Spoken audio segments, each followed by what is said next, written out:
WBF Rochester, the sports leader. 95.7 FM and AM 950. The Fan, Rochester, an Odyssey sports station. It's time to start the show and talk about the sports we saw. Inside jokes and takes from Danger and Battaglia. Bills and the Sabres and the Ambers. Who gave a microphone to these jerks? Welcome to the sports bar, that's where you are. Welcome to the sports bar, that's where you are. Welcome to the sports bar, that's where you are. With Danger and Battaglia.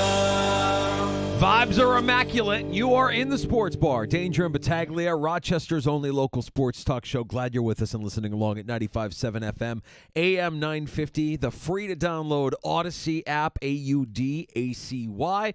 You can even watch the sports bar. We are streaming live every afternoon from 3 until 6 on our YouTube channel and on Twitch at The Fan Rochester. I'm Danger. That's Battaglia. You know, while we make fun of the Knicks, which... our company has denied permission for them to talk to you, either you or I. We'll get that out of the way right off the top. That joke seems to be going around. It was 1 year ago today, Mike Danger. I was being made fun of on this show by you, Catalana, all these other haters. It was really hard to defend at the time because the Mets were floundering. They had a player that threw his glove into the stands, and to make it all up. Here to throw out the ceremonial first pitch, Grimace. Which, by the way, throwing out the first pitch at the Red Wing game today, Pat Duffy. So I just saying, I don't know if that's a June 12th thing or not, but it's the lowest of the low for these organizations. June 12th. Although when Grimace threw out the first pitch, since then things have been looking up. I mean, really, short of winning the World Series. You can't really complain if you're a Mets fan. It's one of those where, you know what, you're making fun of us. We're going to own it. And then all of a sudden you saw Grimace this, Grimace that, and it became kind of a Is he fun still kind of like the unofficial mascot? I know Mr. Met and Mrs. Met are the mascots of the Mets, but it feels like Grimace still has some weight and still carries a little bit of clout with the Mets fan base. Yeah, I would think, but did they do anything today? I've been too busy. We have it on here. I didn't see them refer to this as Grimace Day. Look, spare me coming up because guess what? We're going to take a little time off, and a few days before the 4th of July is July 1st. And on July 1st, every July 1st, hey, Bobby Gene, Bonilla ho, Day. ho, ho, ho, ho, just in case you didn't know. Ho, ho, ho, ho. Wow, how could the Mets do us such a dumb deal? Ho, ho, ho, ho, ho. Yeah, I am fully aware that it's Bobby Bonilla Day. We've remedied that. We've told the Mets what they need to do. They need to lean into it. They need to make a bigger deal out of it. They need to do a ceremony, do a parade, do something around the ballpark around Bobby Bonilla. Hell, have him show up to throw out the first pitch on July 1st. Poke a little fun at yourself. A little self-deprecation goes a long way. Well, yeah. Then you know how when you give money to charity and you do the publicity shot and you have the big fake paper check, just the facsimile. Just have the big fake check out. That's right. That's right. That's how you fix it. That's how you turn all the haters into actually like, oh, okay, they're in on it too. They get it. There's a little self-deprecation there, and the Mets know how horrible of a deal that is that they're still paying for to this day. I thought you were going to say that today was the anniversary of you predicting the postseason, the National League postseason in 2024, because you did that with Mike Catalana last season. We don't need to talk about anything going on in Major League Baseball. Hold on, time. Let me go grab my ice cream and cotton candy as I'm the kid at the circus that's too excited. Gene, I'm stop. taking all the insults off the table for Mike here. Oh, boy. Okay, so, Mike, can we not enjoy as Met fans? There they are. Here we are. Hi, we're in the last wild card. You know what's going to happen, Gene. They're going to fall apart come August. See, First of all, yeah. Go ahead. Okay, Go ahead. Stop here for a second. First of all, I don't speak like that, okay? And neither does Dan. Here's what we're telling you. You guys are just good enough to have your souls crushed because you can say what you want when they're doing their little High School Musical thing out there on the field. You eat it up with the grimace and all this stuff. You just love all that stuff. And you talk amongst your little Mets buddies about this team. They could be dangerous.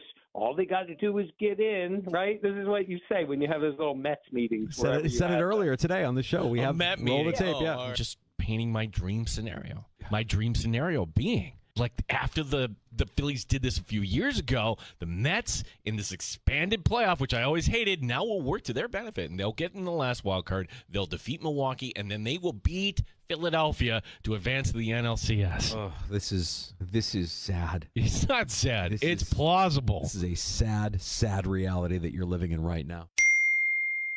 Funny thing is about expectation, and it was a fun year, right?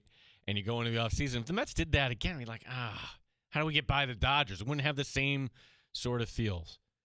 By the way, I will never do a Mike Catalana impression on this show again. I don't think he. Well, you nailed it. That. You nailed everything, though. That was exactly right. And at that time, we were still clowning on the Mets. And I would say Catalana, he said it when we had him on with us earlier this week.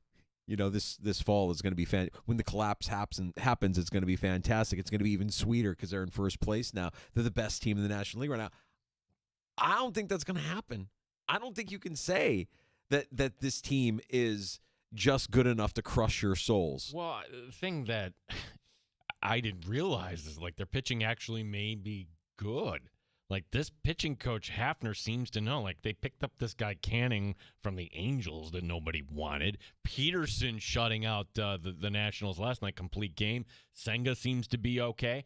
But it's such a long year here, Danger. Yeah, sure. Yeah. Well, that's happening in the background here, the sports bar. We've got plenty of Buffalo Bills news to talk about with mandatory minicamp wrapping up. We'll spend the 4 o'clock hour talking to our insiders that are there.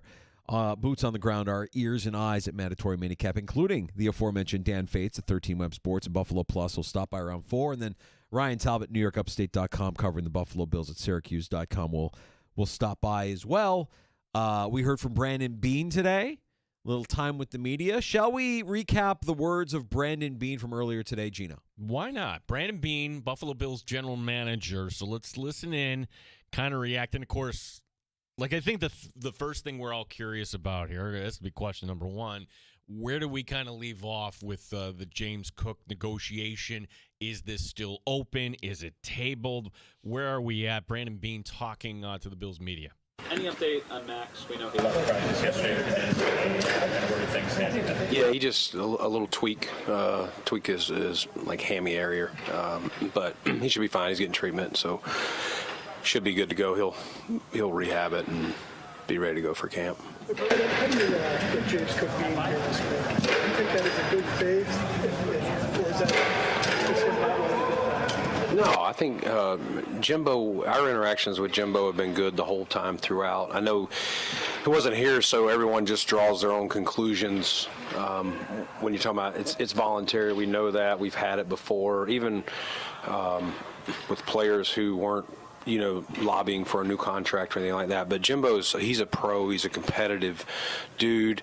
He loves to win. Yeah, of course he wants to take care of himself. Everyone does, and we love to see that, and we love to see it here as many times as we can. We know we have to fit things within the cap and the cash structure and all those things, but no, it was great to see him. And Monday when I first saw him here, when he came in for physicals and our goal meetings and stuff, but and then chatted with him a couple times. But no, it's good to see him, and he looks good out there. You can tell he's been working. Are there any talks going on between the two sides? Yeah, I'll keep that between us as far as that's going. But relationship's very good, and I know Jimbo's going to be ready to roll, when we get to Rochester. Has he indicated that he will, in fact, be back as camp goes along? I mean, everything as far as I can tell, yeah. I mean, you'd have to ask him on that. I mean, he hasn't said, hey, I won't be there if there's no deal or any kind of circumstances. So, no, I believe Jimbo will be ready to roll, whether there's a deal or not. Follow up on Harrison, your experience with rookie corners, besides the fact they have to cover better players, what is the biggest transition? Yeah, I mean, I think it's just a lot of times the schemes in college are not as complex. So learning all what's asked in an NFL scheme, and definitely this scheme, we're sometimes in college you just, hey, go play cat coverage, just cover that dude and wherever he's at. Here, we're going to want you to play man, zone, press, off. We're going to let you, we're going to want you to do all that. We may blitz you. So it's just, it's a larger volume. And understanding that and being able to communicate, in the crowd noise, all that stuff. I don't know how much they're doing that at the college level. I'm not saying they're not. I think it's program to program. But, it's just getting all that, getting comfortable so that, Max is a fast dude. But if you don't have all the coverages down and all the expectations down, you can't play as fast. So once he gets that, I think you'll see that speed that he's shown. Are you confident that everybody who might have missed some time out here will be ready to go when training camp starts? Knock on wood. Yes, I am. How do you feel Joey Bosa specifically has progressed? Yeah, Joey's done very well. I think it's this time of year, I know guys are missing, or some guys were doing individual, some guys were a little bit of team. It's really, this is about preparation, getting everybody ready for camp. And so if you've got any concern at all, why expose them? They're doing walkthroughs.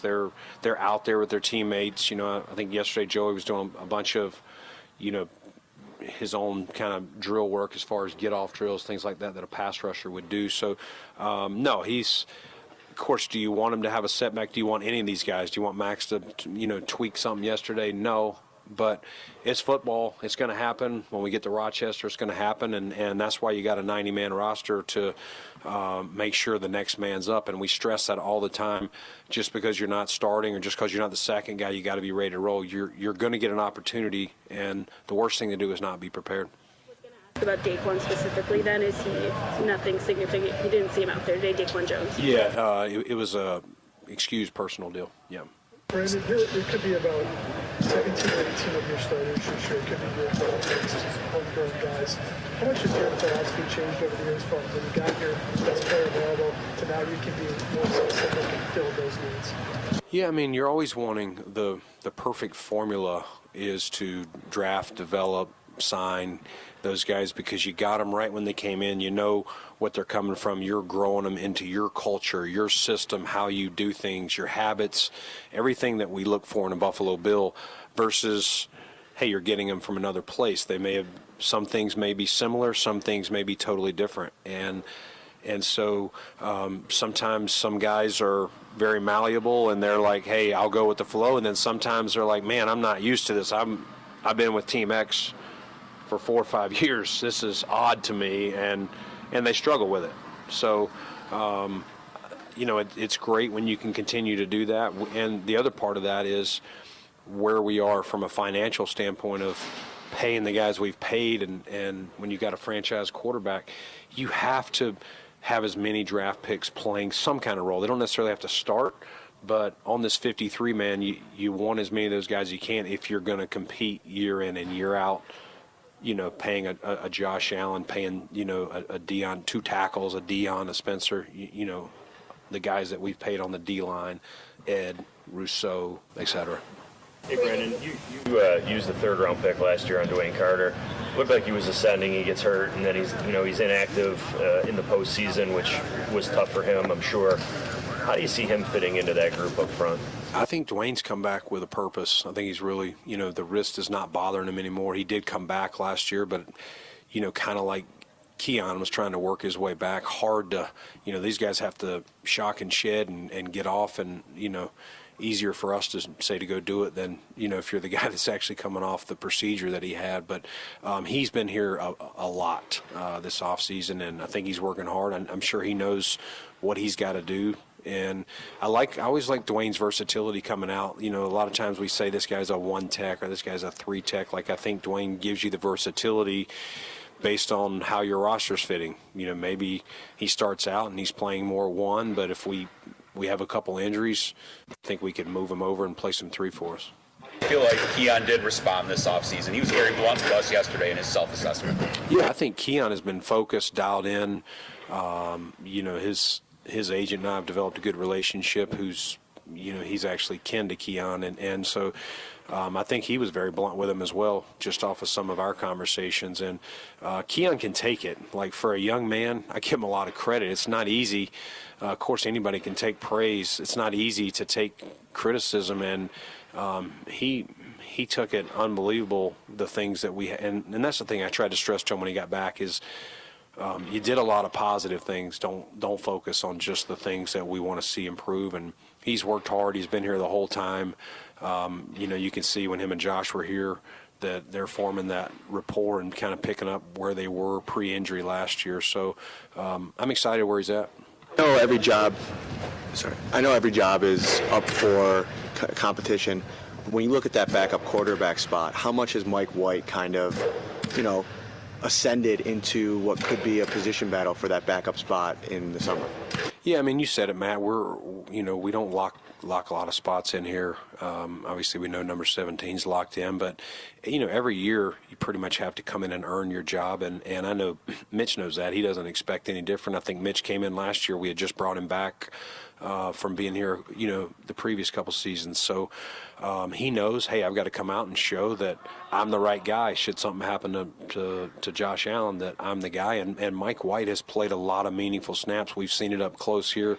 His time with the Jets and signed a nice free agent deal in Miami before they made a decision last year at the 53 cut to, I think that was more of a financial decision. He was making pretty good money, and we put him on the practice squad and kind of thought maybe he'd get plucked at some point, but we were fortunate to keep him here and told him, listen, come back, compete, and let's make the best man win. That's our job, is for us to find the best 53 that we can. And so these guys will have all their opportunities, and Shane as well. Shane obviously got hurt last year and had to go on IR, unfortunately, with a tough deal, but he'll get his opportunities too. What did you see the team accomplish this week?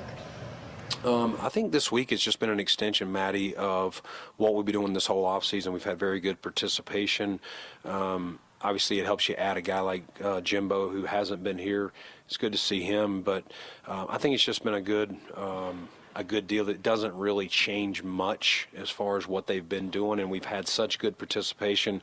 Kudos to our players and coaches and for what they've gotten accomplished and kind of marrying up these rookies with the vets and getting everyone prepared for what needs to happen between now and when we show up, and then what that's going to look like once we show up to Rochester. And how Keon has responded. What about Dalton Kincaid? Yeah, I mean, Dalton, same thing. He's been here the whole time, and again, Dalton was really more of an injury thing that he fought through, and nothing more than that. And like I said, I think I've said this to some people. I felt like maybe I even probably was a little bit overcritical. I wasn't trying to be. I just probably could have done a better job of saying that. Hey, just, they're going to try and be physical. You're battling an injury. Let's, try and armor yourself a little bit more. But he's been here. He has worked his tail off. He is one competitive dude. I know you guys, he's a quieter guy, but he's very competitive. He wants to do well, and I think he's had some good days out here, even when y'all haven't been here. But I think you guys have even seen it this week, and it's been fun to see him kind of get that confidence back. He said it was a challenge early because he was still rehabbing an injury to get in the weight room. As he's kind of gotten to this point, has he kind of been able to ramp things up in there and maybe add some of the armor weight that you guys were looking for? Yeah, he's definitely added strength and bulk, and we, Will and his staff do a great job of kind of measuring these guys with different things, whether it's force they're using in the weight room or just getting on the bod pod itself and seeing what their body composition looks like, body fat, muscle mass, all that good stuff. He's definitely in a stronger position. I don't have the metrics or anything I would put out there, but he's definitely in a stronger position than he was probably this time a year ago. So, yeah, excited for Dalton. And you can see the confidence in the knee and the body out there, as we went along, even from 3 or 4 weeks ago. Logan, Joby, and Hoyt. Sorry. You're the most patient guy ever. I'm trying. Yeah. Go ahead. You watched 3 days of practice, right? They're in shorts. They're not in pads or anything. But are there any positions that you're especially excited to see how they play out when you do get to Rochester in a couple weeks? Yeah, I mean, I mainly spend a lot of time on the skills because we try and make sure up front, the D-line's coming off, working their hands, just working their technique. O-line get hands on them, but we don't want them getting near the quarterback or falling all over each other. 'other. So most of my time is spent watching the skills right now. So, and again, when we start camp, we have to kind of ramp up in the same thing. So the first few days will look like this again. But once we get the pads on, it's definitely going to be a lot of time at O-line, D-line, those one-on-one pass rush, and then obviously when we're doing inside run periods and blitz periods, things like that, I'm going to, I'll be watching more of O-line, D-line versus the skills. And Joby and Hoyt, you wanted to see as much as you could right now. Do you feel like you got what you wanted during these couple of sessions? Yeah, I mean, I think those guys have been working hard. They've both been here the whole time, and we've discussed how we're going to map out, their August, what that will look like, and then they'll have a plan. We'll together, we'll put our heads together and have an exact plan of what it looks like. I think the rule is they have to be out of there for a month, and then we can bring them back 2 weeks prior to, for those last 2 weeks. They won't be able to practice, but they can at least get back in the flow in the weight room, kind of get back in the flow of the daily routine here at One Bills Drive, which will be nice. And, the way the schedule works out, I think we play 6 and then we have a bye. It'll give them an extra week to kind of get themselves in as close to football shape as they can. You can't totally mimic games or practices, but I thought that was a little bit of, all right, that's not bad. I'm not a huge fan of an early bye, but that was one thing I was like, that worked out pretty good. What can they do during the bye? Can they can be in-house and they can do things on their own. There's certain rules, but they can be here and use our facilities. We can't have coaches on the field with them, things like that. It falls into some dead period rules. Now, we can earlier in the week, but they have to have, I believe, a 4-day off period. At that point, they can still be in the facility, use our facilities. They just can't have a coach technically coaching them. What went into joint practices with the Bears? What did you get out of that last year with the Steelers? And what do you always hope to accomplish during that time? Yeah, I mean, I think, you want to see your guys against someone else because they kind of know if I'm a left tackle and I'm constantly blocking these couple ends, I know their moves. Like give them some different people to go against, some different schemes, some different defenses. Our guys start to know you practice so much, even out here, and then you pick up at camp. So just you start to get in give them something new, and it kind of freshens things up as well. You get tired of beating on the same people over and over, and that goes for both sides. So I thought last year, the one-day camp, I really liked that because naturally somebody's going to get the better of someone on day one, and I've been in those where day two can be more of a distraction than productive. And so that's what our plan will be, to go there and have one legit practice with them. Very similar schedule to Pittsburgh. Hey, Brandon, I know Cole didn't do much this week in terms of team, but what have you seen from him and how he's entered year 2 for the spring workouts? Yeah, I think Cole's been very dialed in, very intentional. He's been here a lot, kind of like we talked about with Dalton and some of the other guys. And no, it's, he had a little tweak, and we were just, again, being precautious. I think if it was regular season, he would have been able to fight through it, but he's been very intentional. He's doing well. I think he's made some plays out there. He just needs as many reps as he can. So hopefully, once we get to St. John Fisher, no setbacks and have a full camp. That's Brandon Beane earlier today in Orchard Park as the Buffalo Bills wrap up their mandatory mini camp and begin their break before we get to St. John Fisher University and the start of Buffalo Bills training camp. Let me ask anyone. What more could you ask for, like right now, as we head to break? Pretty cool. You're not going to have this again where, all right, sure, Maxwell Harrison, hamstring, he'll be fine. Joey Bosa, well, we're fine. Brandon Beane, we're confident everybody will be ready to go. Day 1 of training camp in Buffalo. Even the James Cook storyline, Brandon Beane can't speak on behalf of Cook, obviously, when saying, hey, will he be there? But there's nothing to lead you to believe if James Cook likes money, then he'll be here. We think July 24th. They've yet to announce the official start date for camp. Big day today at practice for Dalton Kincaid. I want to say 3 touchdown passes received by the Bills tight ends, who made a couple of nice catches during the session. Some of the reports that we got from today's practice, and we'll dive a little bit deeper into that next hour when we talk to both Dan Fates of Buffalo Plus and 13 Web Sports and Ryan Talbot NewYorkUpstate.com, stopping by the sports bar to share their thoughts from Buffalo Bills mandatory minicamp. Yeah, we've got some takes coming up. We've got some time for your calls at 866-4FAN, 866-4326, as we haven't even gotten to basketball. I know. We haven't gotten to the NHL. They're haven't announced a timeline for NHL expansion, but some of this news today leads me to think, all right, there's one team that is going to be awarded. I'm not sure when, but it's coming, and it leads me to think, well, why aren't more communities doing something like this if you really want a team? We'll get into that. We'll get into last night's Game 3 of the NBA Finals and the Taliban attacking OKC. It's unbelievable to see what Indiana has been doing, and for anybody that thought that this series was going to be is that what they call them? Thunder in 5. I've heard that. I've heard I'm the like, Taliban. that's the first I've heard. I've heard the Taliban. More about the guys in his crew, because he talking about Halliburton, has what it appears to be this ability to make others around him better, this killer instinct that we talk about, but also the ability to make those around him better, and we'll dive into a little bit of that as well. And you mentioned it. We have time for your calls if you want to join us at 866-4326, 585-866-4FAN.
update. Day 3 wrapping up for the Buffalo Bills mini camp. Bills rookie Maxwell Harrison, he'll be fine. It's just a minor hamstring injury through Daquan Jones excused today for personal reasons. Sean McDermott on the end of camp. I think our young guys are off to a good start. I'm excited about the young guys. A number of new players on the team as well, some veteran players that joined us, and the continuity that we do have in the core from last season. So it's been fun to watch it come together. We still have a lot of work to do, and some of it is getting some guys healthy that weren't able to participate in the spring session here. More Bills talk next hour. Ryan Talbot, Dan Fates, their thoughts on the Bills.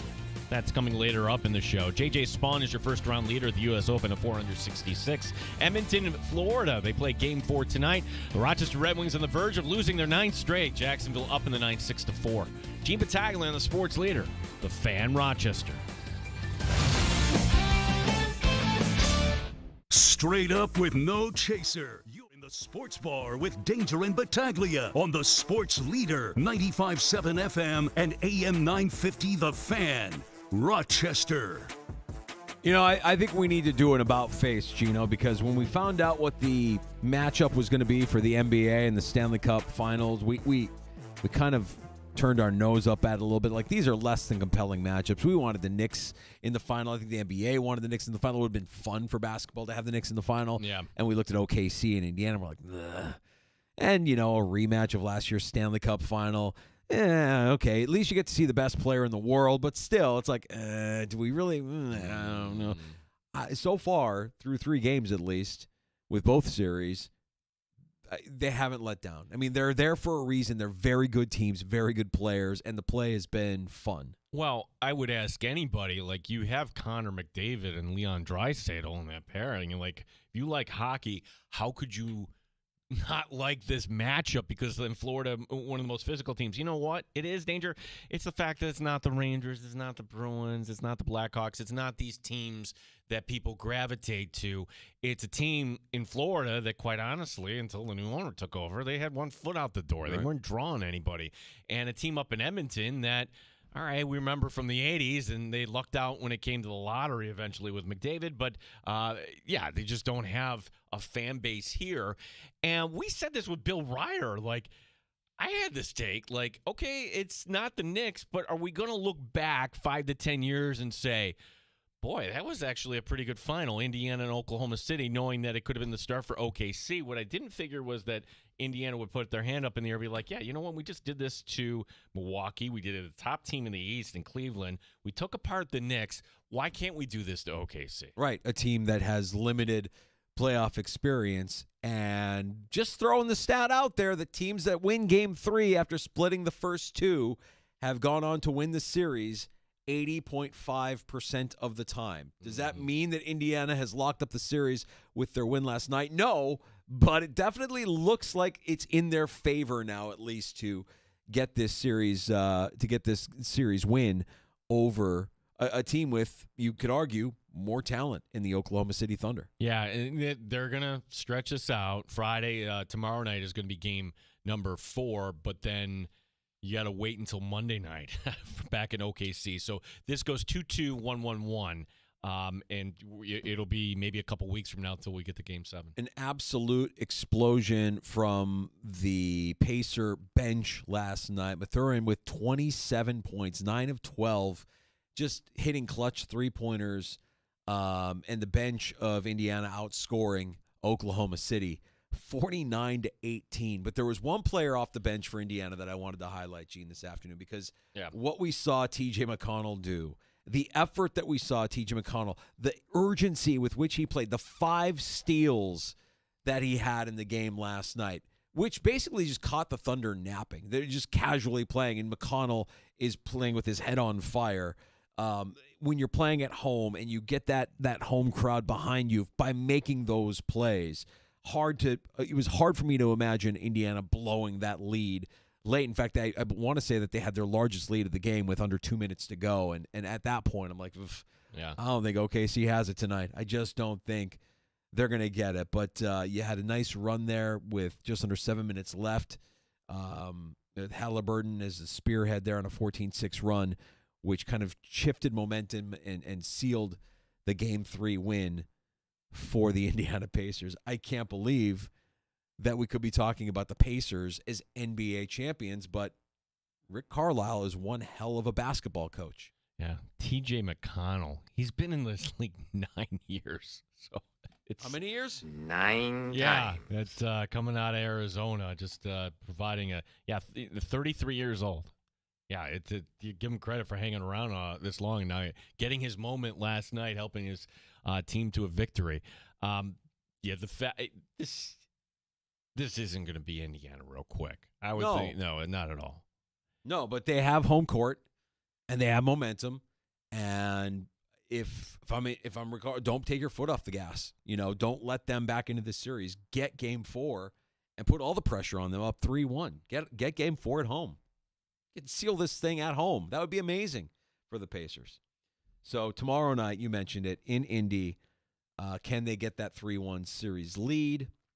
The Thunder obviously need to adjust their turnovers here. 17 turnovers last night. And you just saw SGA with 3 points in the fourth. So you want to see him get a little bit more aggressive down the stretch. But the Pacers can just keep riding that momentum of the bench and maybe see some of those guys get similar or increased minutes, see if they can continue to provide that spark that they did last night. Indiana with the 3-1 or with a chance to go up 3-1 in the series coming up tomorrow night. And as far as the Cup final tonight Game 4, and your story here heading into this game, it's Skinner and Skinner. So for Edmonton, they're going to stick with Stuart Skinner. Like in terms of the reasons why the Oilers lost game number 3, granted, Florida put up a lot of goals there, but it wasn't any of them that you said, oh, really, that's a soft one. But Picard losing his job basically because he got hurt. Skinner goes in. He's been doing that. So the Oilers, Chris Knobloch is electing to stick with Stuart Skinner in between the pipes. And our old friend Jeff Skinner's going in the lineup tonight, Danger. He's going in for Victor Arvidsson. Skinner last played in Game 5 of the Dallas series. He's got a goal and an assist in 2 playoff games, Jeff Skinner. Isn't it funny that the guys that were kind of like spearheading the Sabres just a season ago, when you're talking about guys like Skinner or guys like the captain Opozo, they're guys that just aren't good enough to get on the teams that are in the finals, that they're inactive for most of those games. But Knobloch here on the lineup changes for tonight's Game 4. We felt that we could use a change, have those guys come in and give us a boost. We've seen it throughout the playoffs where we've made alterations to our lineup and it's benefited us. And it's been difficult to take those guys out. Not that they've been playing poorly. It's just we feel that we've got something with guys who have been out, so we're making some adjustments. And Professor Paul Maurice, who knows that the Oilers are going to try and get under the skin of his team. Discipline tonight, the key factor. Discipline becomes a more and more critical factor. I think this will be the fastest, most disciplined game played by both teams, and it won't have anything to do with the way the game ended. It'll have everything to do with now it's Game 4. You got to keep that stick on the ice. You can't be the extra guy in a scrum. The context forces greater discipline. So tonight, Game 4. And the Panthers look to go up 3-1 in this series against the Oilers. All right, of all these stats here, Danger, you brought up the one, 80.5% of the time in the NBA team that wins Game 3. How about this? Defending champions such as the Panthers are 22-1 in the Cup final and leading after 3 games. Ooh. Feels like the series may be over. It may be over. I can't say it, though, because even though they didn't win this series last year, they roared back. Edmonton roared back. They didn't quit. I don't know if Florida let them back into the series last season, but that was an entertaining 7 games. And I don't know, there's a part of me that's the selfish hockey fan in me wants to see this go 7 games as well. Yeah. It feels just right for it to go 7 games. Even if they lose tonight, I would still say don't count Edmonton out until the final handshake. When we get Gary Bettman, of course. Oh, that's right. Yes, Phil. Yeah, you've been awesome. You're awesome. We nobody can answer when we turned Gary Bettman into Roz from Monsters, Inc., but here we are.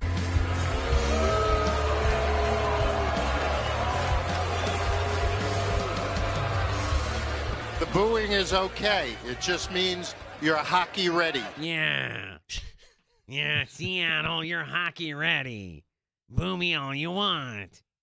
Don't forget your paperwork. Wisconsin. Is that his name? Wazowski. Close. Yeah. Close on that. There was a little bit of NHL news today, although not coming directly from the NHL. Danger, have you ever been to Atlanta? I have. Yeah, it's sprawling. It's what I remember about Atlanta, and I've only visited once or twice, but both for industry convention things, so I didn't get a chance to explore a ton. I did a couple of touristy things. I remember touring CNN. I remember there was a tour of the Coca-Cola bottling company that I passed on. I didn't do that. I remember taking transit in Atlanta, downtown Atlanta, and thinking, I don't know if I want to do that again. And I remember traffic being atrocious. And I also remember a lot of Peachtree streets and a couple of really good meals, a couple of really good restaurants that I remember going to. So I've never been, okay, but my impression is if there is a city on the East Coast, you can't compare Los Angeles to anything, but in terms of, okay, here's our center of the city, and now it's just going to sprawl. Yeah. And it just seems like they don't really care about the sprawl there, and you have all these competing municipalities around in just competing for stuff. And Forsyth County, I've learned a little bit about, is just outside of Atlanta, and they looked at Cobb County. Cobb County, what they did with the Atlanta Braves, poaching the Braves from the city. And let's face it, at the time, the Braves, they didn't need a new stadium. It was just fine, but it was the allure of what they call the Battery down there. It's the restaurants, the development, office space, all that. It's making money for the Braves, and it's making tax dollars, you would think, for Cobb County. Well, Forsyth County today, looking to replicate that, they'd approved a $3 billion project, and at the center of this $3 billion public project, an 18,000-seat hockey arena. They don't have a hockey team. The NHL has flopped twice in Atlanta. Could this actually be the way that they get it to work down there? Because, look, it would seem for like a lock for Gary Bettman to say, Atlanta, You're awesome. you're awesome. Clearly, Atlanta, you are a hockey town. We're going to have the draft in Atlanta. And we're going to have a franchise for the third time in Atlanta. I know now, because of all of the different stadiums that have been built in my lifetime in Atlanta, Cobb County you mentioned, Forsyth County. What about Fulton County? Fulton County Stadium was like that's the other one, right? Like, I feel like they just, each county like works against each other, and they've just kind of spread the wealth. Like, one county will have a stadium or an arena for a couple of years, 20 years or so, and then they'll move to the next county, and the next county, is it because it's sprawling, because it's expanding outward, and they want to be as far away from downtown as possible? What's the geography like down there? So Fulton County, I just remember this from seeing the shots of it. 90% of Atlanta is actually located in Fulton. So here's another county, Gwinnett. Oh, yeah. The Gwinnett, whatever they're called. Gwinnett Stripers. Braves. Yeah, I think they're Stripers now. Okay. Whatever they are. But they built a AAA team. No, we don't want you going up to Richmond. Stay right here. Okay, that's fine. Huh. Wow. And those counties must not have a ton of geographical size either. I mean, Fulton County, you're saying it's 80% Atlanta? It's like the city of Atlanta is Fulton County. Sure. So I don't know why there was always Atlanta Fulton County Stadium, the way they called it back then. I'm okay with this.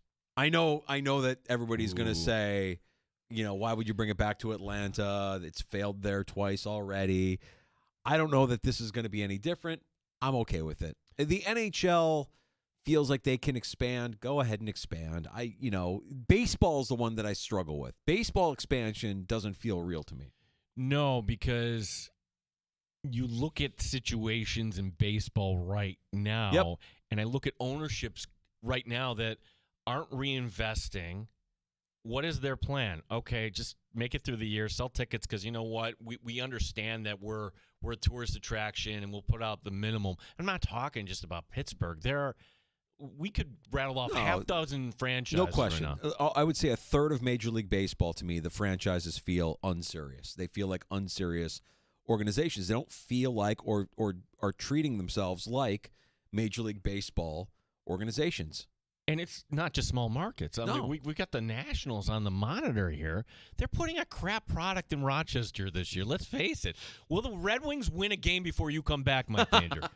The losing streak is now at 9. That has gone final, 6-4. Boy.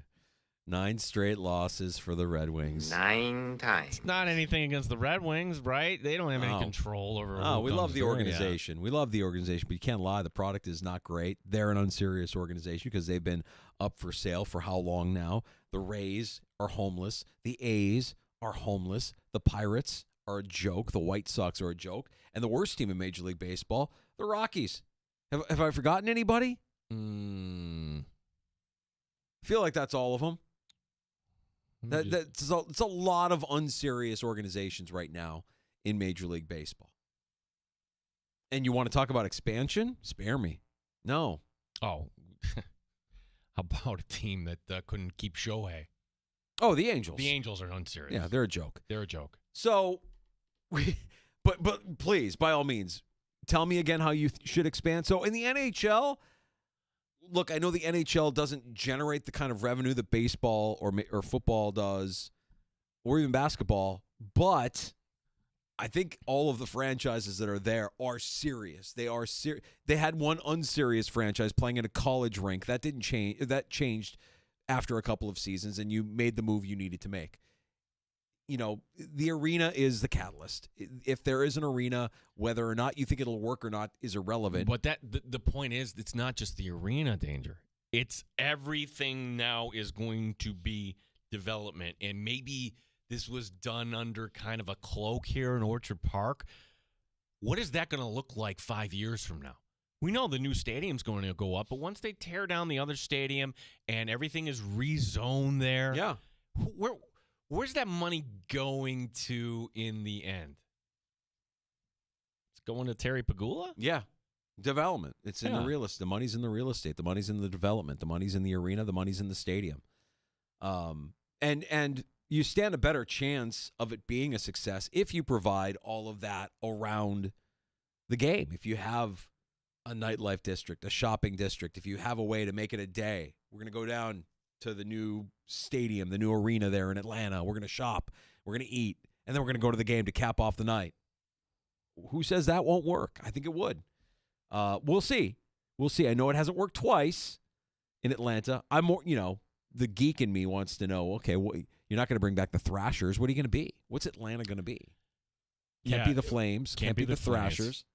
You'll have a Thrashers night, I'm sure. You got to start something new. You got to start a new brand. Correct. The snarky person on social media today. All right, can't wait for this new team to move to Canada in future years. All right. Well, where in Canada? I know we always romanticize. Oh, Quebec should have a hockey team. It would be, but the Maple Leafs would never allow it. There should be a second team in Toronto. Of every city in North America, which city would deserve like another team? I've read the Bears, they'll learn. I don't know about that. You would also, as I'm completely distracted, as the Mets are in the process of blowing a 4-0 lead in the 9th inning. Yeah, you can't lose to the Nats, dude. No, not when you're leading 4-0. We just identified them as an unserious organization. Can't lose to them at home. What are we doing? Is the bullpen just collapsing? Yeah, they brought in Diaz just Diaz. threw a wild pitch. Oh, boy, it's Diaz.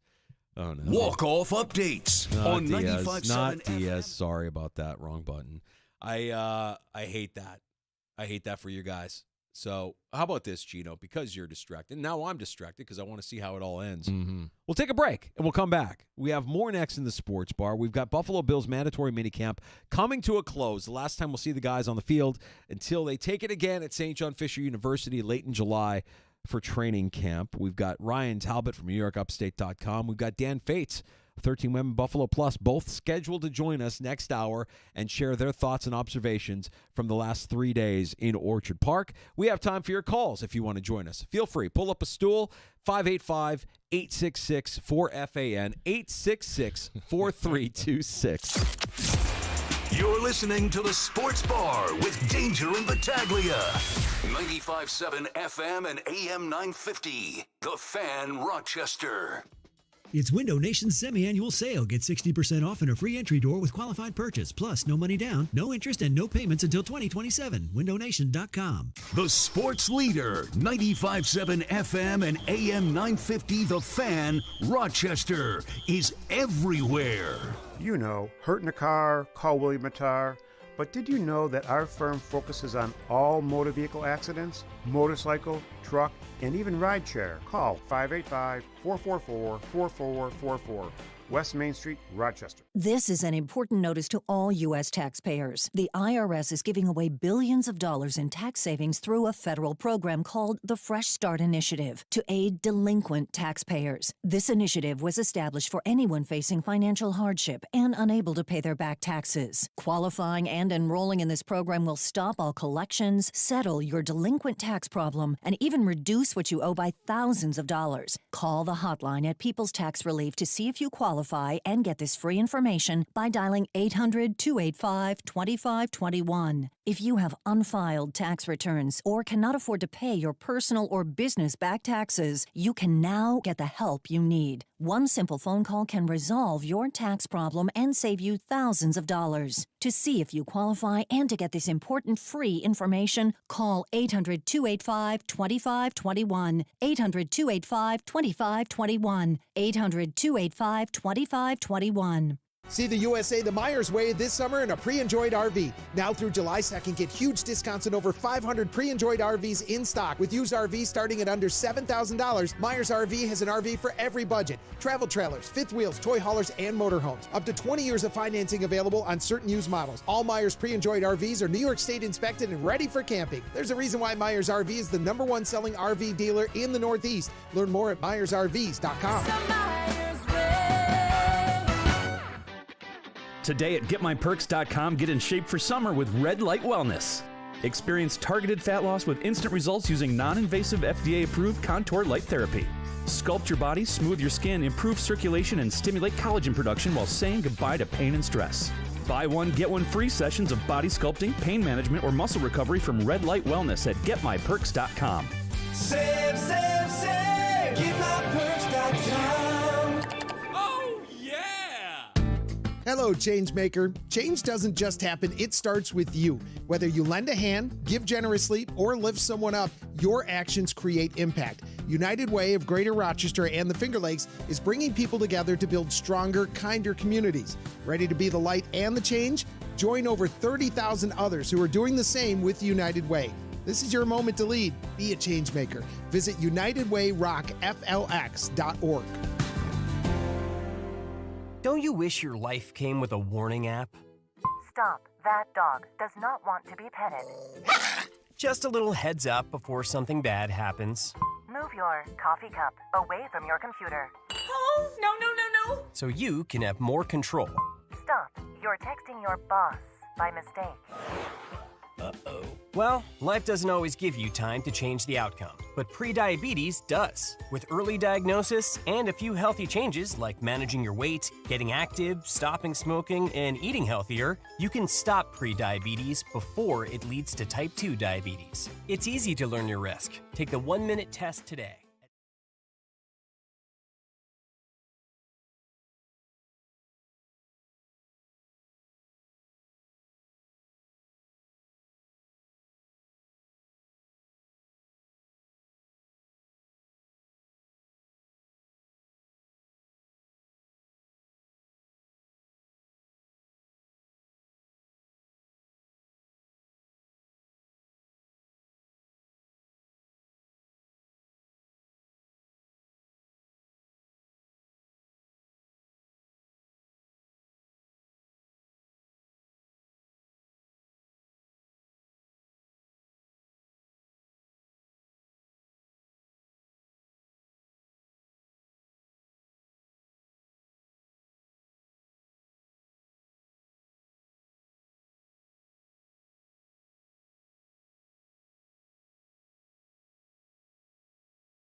Reminders, but can it set the mood for a big Bills game?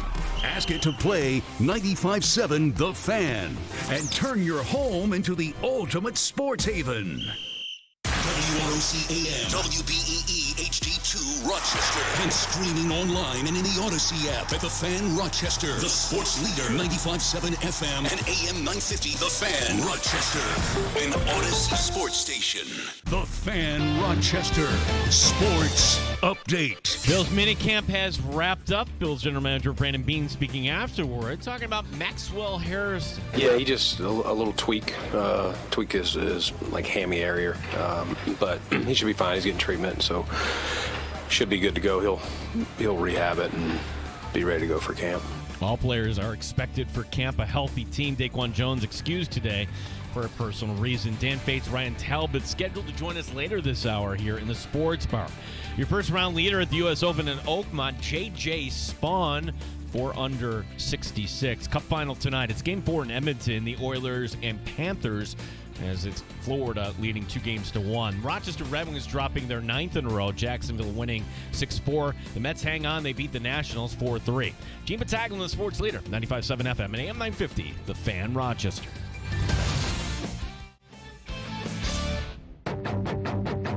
The Sports Bar with Danger and Battaglia. Mandatory minicamp is over. The Pacers attempting to go up 2-1 and now officially are up 2-1. Round 1 of the U.S. Open at Oakmont. How could you not pick Scheffler to win? He's so locked in. I'd pick him to win a landslide before I pick anybody else. I think DeChambeau has a great shot this week. That's who I'm rolling with. Mike Danger. Nobody questioned that Big Bird was high as a kite, hallucinating and seeing a giant furry elephant. Snuffleupagus. You want to know why we are the way we are? That's what we grew up on. Gene Battaglia. See, I picture you and Sandy retiring in the Villages. Dude, no.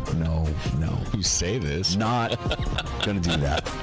The golf cart. Game 4 of the Stanley Cup Final. I think you have to like Edmonton. I think they're going to win. Coast-to-coast trade. Anaheim and the Rangers. Chris Kreider leaves New York. 95.7 FM and AM 950 The Fan. Rochester. Well, the world has changed a bit since we last spoke here in the Sports Bar with Danger and Battaglia. We're glad you're with us. Hour 2 begins now.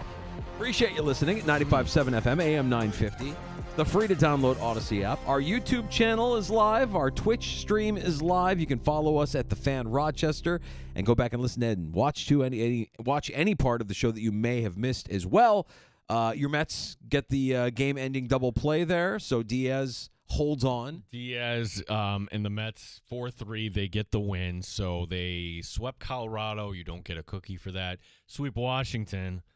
Okay. Okay, good. All right. You're doing what good teams are supposed to do. You're beating up on inferior opponents. And now the U.S. Open. We shift gears and we kind of look at the U.S. Open leaderboard here a little bit. And round 1 underway, and just seeing the course. I know that leading up to the start of the tournament, there was plenty of propaganda out there about how tough this course was going to play and how thick the rough was and how many bunkers they have at Oakmont. Man, watching some of these guys struggle, and Scotty Scheffler right now looking for his ball in a deep, deep rough. Looks like he's out of bounds, actually. So the course is chewing up some of the world's greatest golfers. I'm just wondering, why is he not just taking a drop at this point? So Scheffler, I mean, it's not even rough. It's like hay. And somehow he found it, and he's going to find, of course, he's Scotty Scheffler. He finds the fair. What do I know? Right in the middle of the fairway. So not ideal for that. Your leader, and if you've never heard of this guy, that's fair. J.J. Spawn of 4 under 66. And just like every other golf tournament, he gives his little press. Well, I can't say Rory and others don't talk sometimes, but J.J. Spawn did. J.J. Spawn, what's driving him, Danger? He says he's drawing inspiration from a 2004 rom-com called Wimbledon. The plot of this is a journeyman tennis pro sparks a late career resurgence and wins Wimbledon. Spawn watched it in the offseason, and it resonated. Maybe that could be me. Kirsten Dunst in this movie. I had never even heard of it, much less watched Wimbledon. No. That's a sports movie that didn't crack my list. Never even heard of it. No. J.J. Spawn watching rom-coms. I mean, I remember watching movies as a kid to get fired up for hockey. Like you watch Youngblood and get fired up, go out on the ice and ready to carve somebody up like Racky. I'll carve you up, Racky. I remember doing that. Well, I was a kid. I mean, movies that fire you up, movies that I know people will throw around change your life quite liberally nowadays. Like, oh, you've got to try this food. It'll change your life. I'm like, if that's going to change my life, how crappy is my life before I try it? If that's the thing that's going to change my life. Well, miracle, right? That their time is done, our time is now. Gladiator for me. Gladiator was not a sports movie. Well, kind of a competitor, it's a survive and advance kind of movie, but that was one that I remember watching and then watching again almost immediately and getting kind of motivated and fired up after that. Gladiator's an all-timer. Miracle's a good one, Gino. Miracle's a good one. We'll get to Bill's minicamp this hour. We're scheduled to be joined by both Dan Fates and Ryan Talbot before we get to happy hour, less than an hour from now, 5 o'clock, and a round of shots. Last call. We always have time for your calls at 866-4FAN, 866-4326. Gene, if I may, can we shift gears and look at what's going on at Bengals minicamp? Sure, because do we make ourselves feel better about ourselves knowing that, okay, the Bills, you have these other competitors in the AFC, other teams with really good quarterbacks too, that, hey, it just may come down to they had the ball last and you lose. Brad in Rochester sent me a text on the secret textoso saying, should the Bills offer the Bengals a second-round pick for Shamar Stewart? Ooh. I'm like, well, I mean, yeah, of course, but the Bengals aren't going to give Shamar Stewart away for a second-round pick. They just drafted him in the first round. Well, is this something new with the Bengals? Because I don't think it is. Like, whether it's a draft pick that for some reason isn't signed or whether it's your quarterback, your wide receiver, your defensive end. If anything, I'd offer something for Trey Hendrickson. Shamar Stewart, would you offer a second-round pick? No, they're not going to do it. I mean, you could. There was something there, though, right? That's why he fell. Like, what could what is holding this up? I always wonder about the Bengals as an organization. Like, they don't get a cookie for drafting Joe Burrow and Jamar Chase. Like, anybody could draft those players and know that they're going to work out as professionals. What the Bengals are trying to do with Stewart now is change their usual language in the rookie deal regarding the voiding of guarantees to extend the consequences of a default in the current year to all future years. And that's different language than the player that the Bengals took in the first round last year in Amarius Mims. So if you're Stewart, you're looking at this like, wait a minute, why me? Why are you changing this on me? You didn't do this last year for your first-round draft pick. And I was actually drafted higher in the first round than Mims. I want what's fair. I want what's right. Armando Salguero, who we had on with us last week, put out a piece on minicamp with the Bengals. And there's a line in there that resonates with me, and I think this explains the Bengals' dysfunction to a T. They're more concerned with winning negotiations than they are with winning football games. You saw what they did last year with Chase, with Higgins. We see what's going on with Hendrickson this year, and now they're a rookie as well. They're more concerned about winning negotiations than they are about winning football games. I'm perplexed at this. Like, everybody's got to be on the side of Stewart. Like, why? Why me on this? And how did you find this loophole there, Cincinnati? There, you're nickel and diming. You're projecting an image that it's an organization that doesn't want to go. When we have a Bengals expert on, like Anthony Cosenza, the Jungle Pod. I mean, no. This is the new Bengals. We're a team that went to the Super Bowl. No. They're not cheap. No. Same old Bengals. Yeah, it's the same old Bengals. Same old Bengals. A good quarterback can mask a lot of deficiencies. Burrow's very good quarterback. But I don't know, man. When you hear of this distraction early in the minicamp, during minicamp, and a distraction that will likely continue into training camp, do you wonder why they start off the season slow? Do you wonder why they start 1-2, 0-3, and they miss the playoffs by a game or two? And I don't think the intentions by Zach Taylor are misguided. I think he's in a spot where he's doing what his bosses are telling him to do. Do you think he would like to have Hendrickson back again? Yeah, he would like to have Hendrickson on the field. Of course he would. But the front office is more concerned about winning negotiations than they are about winning football games. And the Shamar Stewart is the latest example of that. Well, so the options for Stewart, where does he go from here? And Brad, thank you for writing in, and anybody can hit us up. You don't have to have a secret Texoso line, the fan Rochester. Although, you know what, if your DMs are open, mine are open. Oh yeah, it was. I should clarify. It's nothing secret. He just hit me on Facebook Messenger. He just hit me up and said, "What do you think of this?" And I'm like, "Nah, I don't see it happening." And by the way, like if you think Hendrickson is somebody that the Bengals found and nurtured, no. The Saints drafted Hendrickson. They stumbled into Hendrickson as well. Like, they haven't really, I don't know, when was the last time they drafted a player that you could be like, oh, yeah, that guy. Example, they just released Jermaine Pratt. Yeah. They just released him earlier this week. He's, of course, signed to terms with the Raiders, and from what we could tell last year, pretty good player. Maybe he didn't want to be in Cincinnati, and maybe he made a big deal out of that, and he certainly got his way. He's out, and he'll be playing for Vegas next year. Stewart can be traded up until August 5th. After that, well, it's either the Bengals or no one, and it's kind of along those lines of just, okay, to get the minimum amount of games to get this to count for a year, it would be Week 10. If he's not playing after Week 10, Danger, then he could re-enter the draft in 2026. Right. He hasn't signed, so they don't own anything to him, right? Like, there's no contract signed here. That's the most intriguing option out of all of it. Like, the fact that he hasn't signed, and that if he doesn't sign, he could actually re-enter the draft next year is hilarious to me. That the Bengals would have wasted a first-round draft pick on a player who refused to sign his contract with that team and re-entered the draft the following year. I want that to happen so badly. What an incredible black eye on an organization that some people will claim is totally, yeah, they're fine. They're back. The Bengals are fine. No, the Bengals are still the Bengals. They are cloaked in dysfunction, and they use Joe Burrow and Jamar Chase as the deodorant to make it appear as if they're functional. Well, way back, and this is when we were kids, Joe Theismann did this. Okay, well, I'm going to Canada. Now the CBA, if Stewart went that route, okay, you can do that, but now the Bengals would own his rights for 3 years. 3 years. So that's really not an option. The option would be, okay. And do you think the players, like, normally they're like, oh, get out of here, rookie. No.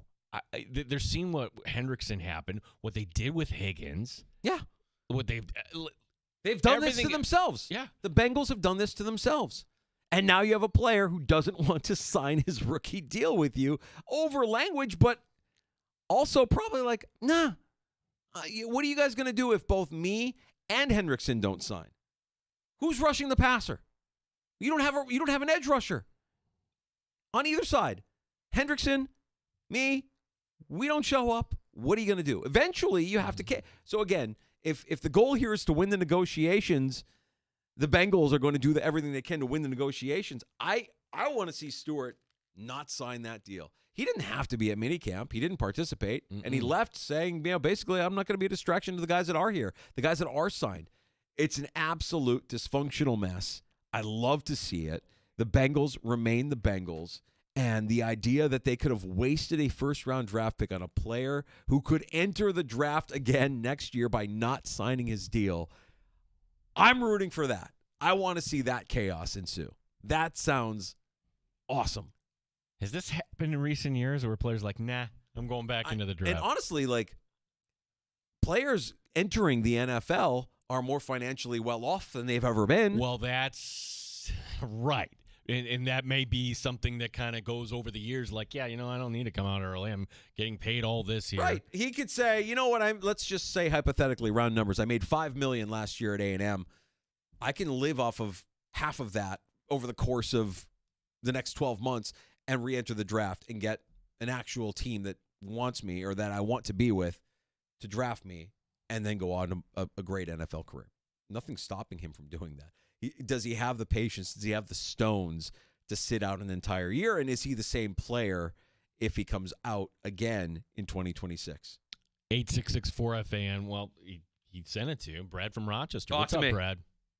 Hey, I mean, the last player that sat out and did not play for a team, I think that was Bo Jackson, who decided, I'm not going to play for the Buccaneers, and then waited, and then got picked up by the Raiders the next year, but he played baseball. The Bengals have lost so much on their defense.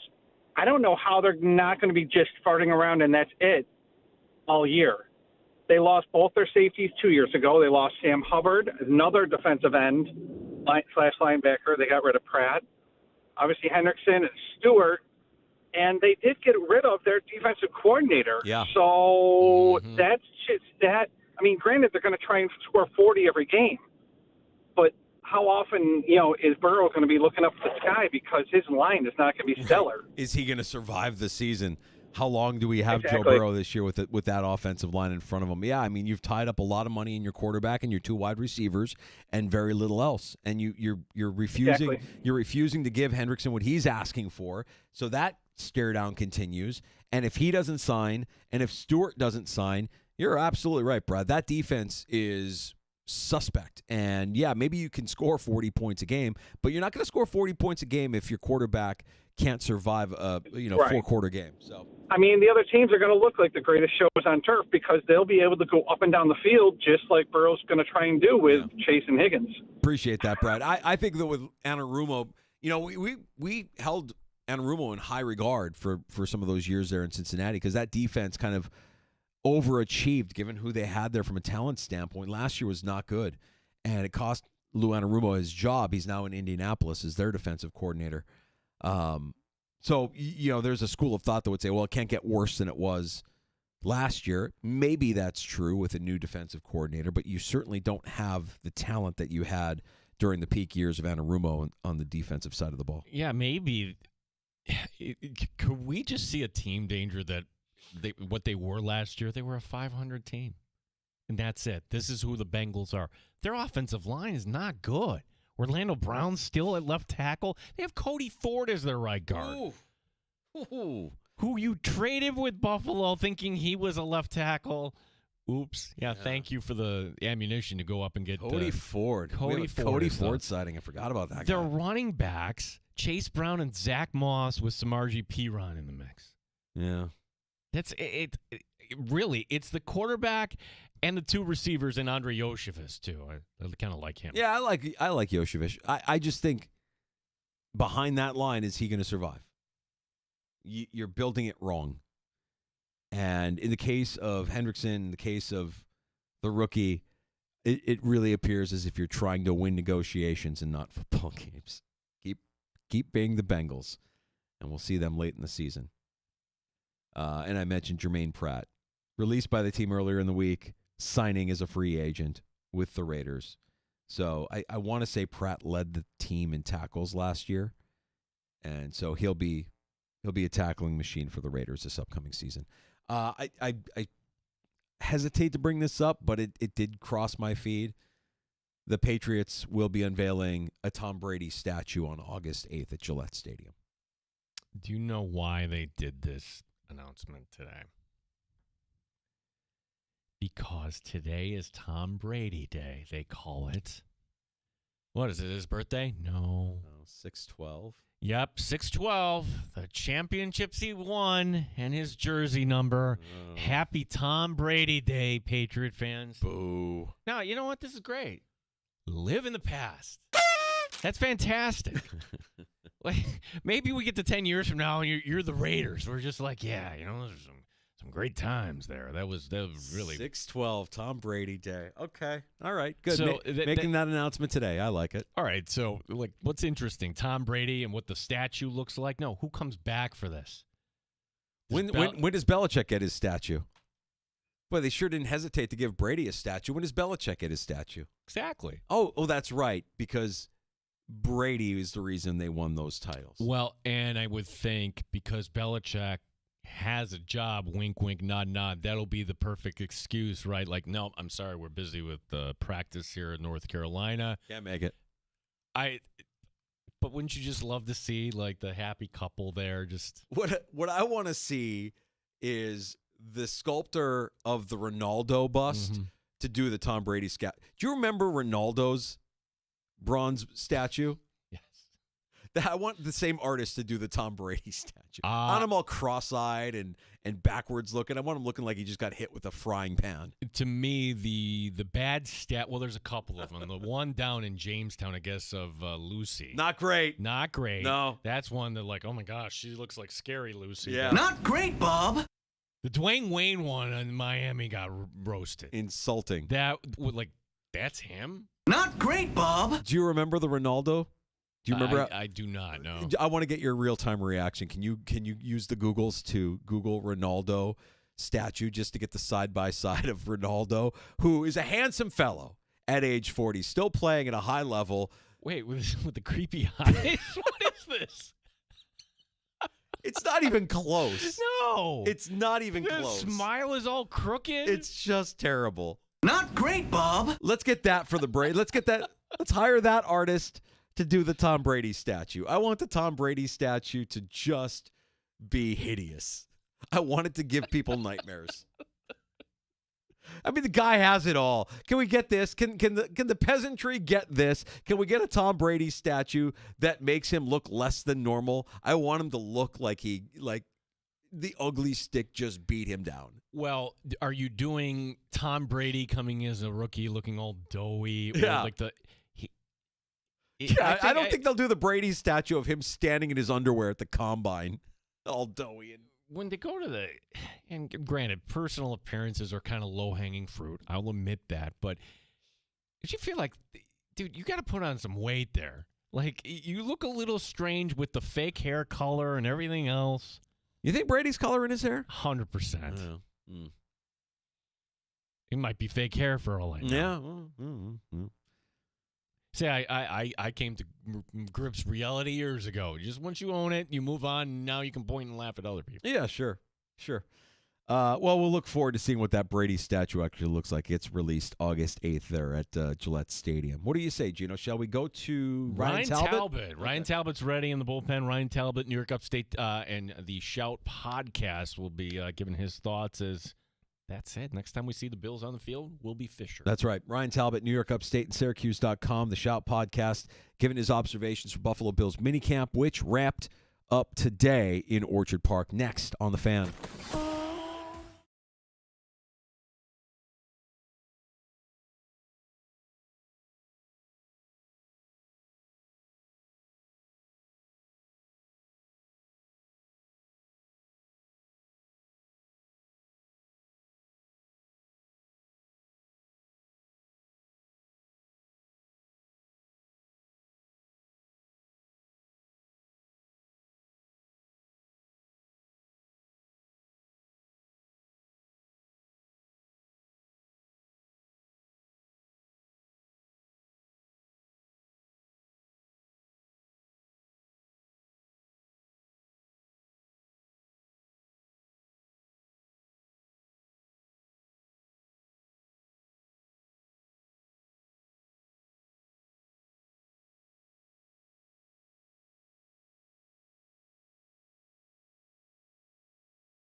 Endure another boring morning when you can have Maggie and Perloff spice things up. Download the Odyssey app and listen to 95.7 FM and AM 950 The Fan Rochester when you wake up, because mornings are better with sports. The Fan Rochester Sports Update. Bills minicamp has concluded. The next time we'll see the team is out at St. John Fisher University. Here's head coach Sean McDermott. I think our young guys are off to a good start. I'm excited about the young guys. A number of new players on the team as well, some veteran players that joined us, and the continuity that we do have in the core from last season. So it's been fun to watch it come together. We still have a lot of work to do, and some of it is getting some guys healthy that weren't able to participate in the spring session here. Maxwell Harrison a little limited today. He's got a minor hamstring issue. Daquan Jones excused today for a personal reason. Ryan Talbot will join us next year, talk some Bills football here in the Sports Bar. J.J. Spawn is your first-round leader at the U.S. Open, a 466. Cup final tonight, Game 4 in Sunrise. The Panthers up 2-1 on Edmonton. The Red Wings dropped their 9th in a row. Jacksonville winning today 6-4. Gene Battaglia, the sports leader, the Fan Rochester. Top Shelf Sports Talk. You're hanging out in the Sports Bar with Danger and Battaglia on the Sports Leader, 95.7 FM and AM 950, The Fan, Rochester. I think this week has just been an extension of what we'll be doing this whole offseason. We've had very good participation. Obviously, it helps you add a guy like Jimbo, who hasn't been here. It's good to see him, but I think it's just been a good deal that doesn't really change much as far as what they've been doing, and we've had such good participation. Kudos to our players and coaches and for what they've gotten accomplished and kind of marrying up these rookies with the vets and getting everyone prepared for what needs to happen between now and when we show up, and then what that's going to look like once we show up to Rochester. Bills GM Brandon Beane speaking to the media today after the final practice of mandatory minicamp, 3 days here in the books, and the next time we'll see the team on the field will be in Rochester at St. John Fisher University. We welcome in Ryan Talbot, NewYorkUpstate.com. We'll start with some of what Brandon was saying there, Ryan, about James Cook showing up and hearing from James Cook and realizing that with James Cook, it's important. His money is important to him, and he wasn't about to lose money by not showing up just to make a statement about his contract. Boy, things going into Rochester feel like this Bills team healthy and cohesive as they get ready for training camp. Yeah, absolutely. They've been banged up a little bit here over this 3-day mandatory minicamp, but as they mentioned today, Brandon Beane saying that he thinks, knock on wood, he said, they'll all be available for training camp. So that is a good sign and a positive sign for this team. And as for James Cook, I'm going to give him his kudos, not just for coming into Buffalo, because like you mentioned, $104,000 is on the table if he would have not shown up. That's a good chunk of change for a player that's still on his rookie contract. But he could have easily have come in here and sat in, not participated, not done a lot of the drill work. But he came in, he said, I view myself as a leader on this team. I wanted to be here. So a lot of kudos for that, knowing full well that this is a very important season for the Bills. As long as they have Josh Allen, the Super Bowl window is open, but they're not getting any younger at certain positions, and they got to be able to put their best foot forward because there are players like James Cook that could walk away in free agency next year. Yeah, hearing Brandon Beane today, Ryan, I didn't get any indication whatsoever. It could just be Beane keeping his cards close to his vest there that they're talking right now. They're looking to get a done deal. Like, what's your – do you think the window is still open perhaps for James Cook before the start of the season to get a deal done? I still think there's a slight chance. I'm not giving it great odds, but, maybe the Bills counter back. I've seen a lot of people throwing around like a 2-year contract. I don't know if that's something he'll want to do at his age. I mean, he'd still be relatively young when he hit free agency again in that case, so I would respect that. But, get him on a shorter-term deal, whatever that is, with a lot of guaranteed money where you're comfortable as the team giving him that kind of money, but you're not also going into that $15 million-plus range either. Ryan Talbot, NewYorkUpstate.com, joining us in the Sports Bar. It's Danger and Battaglia on the Fan. This was our first chance to see mandatory minicamp. We saw Keon Coleman during the offseason portion, earlier in the offseason. Keon Coleman on the field. Dalton Kincaid on the field, two guys that Brandon Beane, called out at the end of the year. We need more from these guys. Talk a little bit about the day that Kincaid had today. Yeah, Kincaid had a big day to end it. Great touchdown grab over Taron Johnson. He had another key grab that would have gone for a score, looking the part. He's received a lot of kudos from Sean McDermott and Brandon Beane in the last few weeks in terms of hitting the weight room, really taking the message that they had for him to heart. He has to be able to stay healthy. He has to bulk up a little bit. There were extremely high expectations for him last season, and obviously he came nowhere close to meeting those expectations, and I think the injury played a huge factor in that. It wasn't just that he had a letdown season. The injury certainly factored in. So he went into this year, he had a rehab first, finished rehabbing the injury. Then he really did hit the weight room, and Brandon Beane said today how much bigger he looks physically. And then with Keon Coleman, too, you see him create a little bit more separation in year two. He's never going to be the fastest player, but the route running, he's worked on that in terms of getting out of his breaks, cleaning up his footwork there. And that could be big for him because pre-injury, he put together some nice games. He had some really good moments. We had one 100-yard game. So if he can take that next step too in his development, this Bills offense is going to have a lot of weapons at their disposal. We're talking to Ryan Talbot, Shout Podcast, NewYorkUpstate.com. And, Ryan, that's not a position I'm looking to for a camp battle. This time last year, there were a lot of names.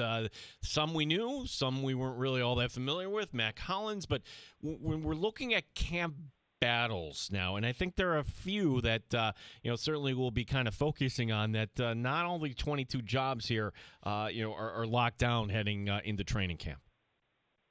Yeah, absolutely. I mean, like you said, we could talk about bottom of the wide receiver depth chart because Elijah Moore's had a really nice spring here since coming into Buffalo, and they've only been known to carry 5 wide receivers. We know kind of who their top 4, top 5 guys are right now, and there's still players like Tyrell Shavers who have flashed today, and some other, under-the-radar players, Jalen Virgil too. But when you're looking at this roster in terms of who could maybe battle for a bigger role, you probably want to look at the defensive line. I think obviously a lot of those starting jobs are locked up, but who's going to step up with some suspensions on this D-line to start the year? Larry Ogunjobi's going to miss some time. Hoyt's going to miss 6 games, both of them missing 6 games, that is. Is it going to be A.J. Epinesa? We kind of know what his ceiling looks like in terms of maybe stepping up because they expect Bosa to play a big role, but we haven't seen much out of him. We know the injury concerns. We know what Greg Rousseau is going to bring to the table, but who's going to be that X factor that steps up off the edge? Javon Solomon, maybe. He's flashed a little bit over the spring and had some good moments. Can he ascend into that spot? And then at defensive tackle, can one of these rookies really come in and cement themselves as a key depth piece behind Ed Oliver and Daquan Jones? Because TJ Sanders is as disruptive as possible. He's explosive. He could really be an X factor for this defense. Walker seems to be further along than where maybe the Bills thought he was after they drafted him with the back injury. Technique is what it's going to come down to for him. Do they get him playing lower with his pads? If so, the athleticism is off the charts for a guy that size. So it's going to be fun to watch. Ryan Nielsen, the coach that they brought over this year, he's not their defensive line coach, but he's really been mentoring, coaching up those players a lot. It's going to be fun to see what he can do because he played a big role in the development of Trey Hendrickson. Matt Milano most likely about to play his final season with the Buffalo Bills, Ryan, and my question is a simple one. Is Dorian Williams today a better linebacker for the Buffalo Bills than Matt Milano? I'm not ready to say that yet. I know the athleticism, he's a great athlete. We're going to start there. He flies around the field. He makes plays. I still think the instincts are something that he needs to get a little bit better with, where Matt Milano, the instincts are still at an elite level. It's just whether the body's starting to break down and whether he still has the athleticism to maybe match up with the instincts that he brings to the table. So I'm not there yet, but it's going to be fun to watch that linebacker room because there are a lot of questions about the depth, including Dorian Williams taking the next step in his development. And we saw Joe Andreessen make some plays this week. Eddie Ulofoshio is a player they were very high on last year, saying, okay, he's going to start out with special teams as a rookie, but they think the athleticism. I keep harping on that word, but the Bills have drafted a lot of players in the past few years with the relative athletic score in the 8s and the 9s, which is out of 10 points, and he's one of them. So I think they like what he brings to the table. They bring in Shaq Thompson, who is one of those rare few players still in the league that has that Carolina connection with Brandon Beane and Sean McDermott. So that's going to be a fun one to watch, too. Yeah, I was going to ask you about Thompson, and the snark meter was going, oh, there is still somebody that played for Sean McDermott and Brandon Beane down in Carolina. Thompson, is he nothing more at this point than, say, Josh Norman, a guy that you like? He knows his responsibilities, but you're keeping him on the practice squad break glass in case of emergency?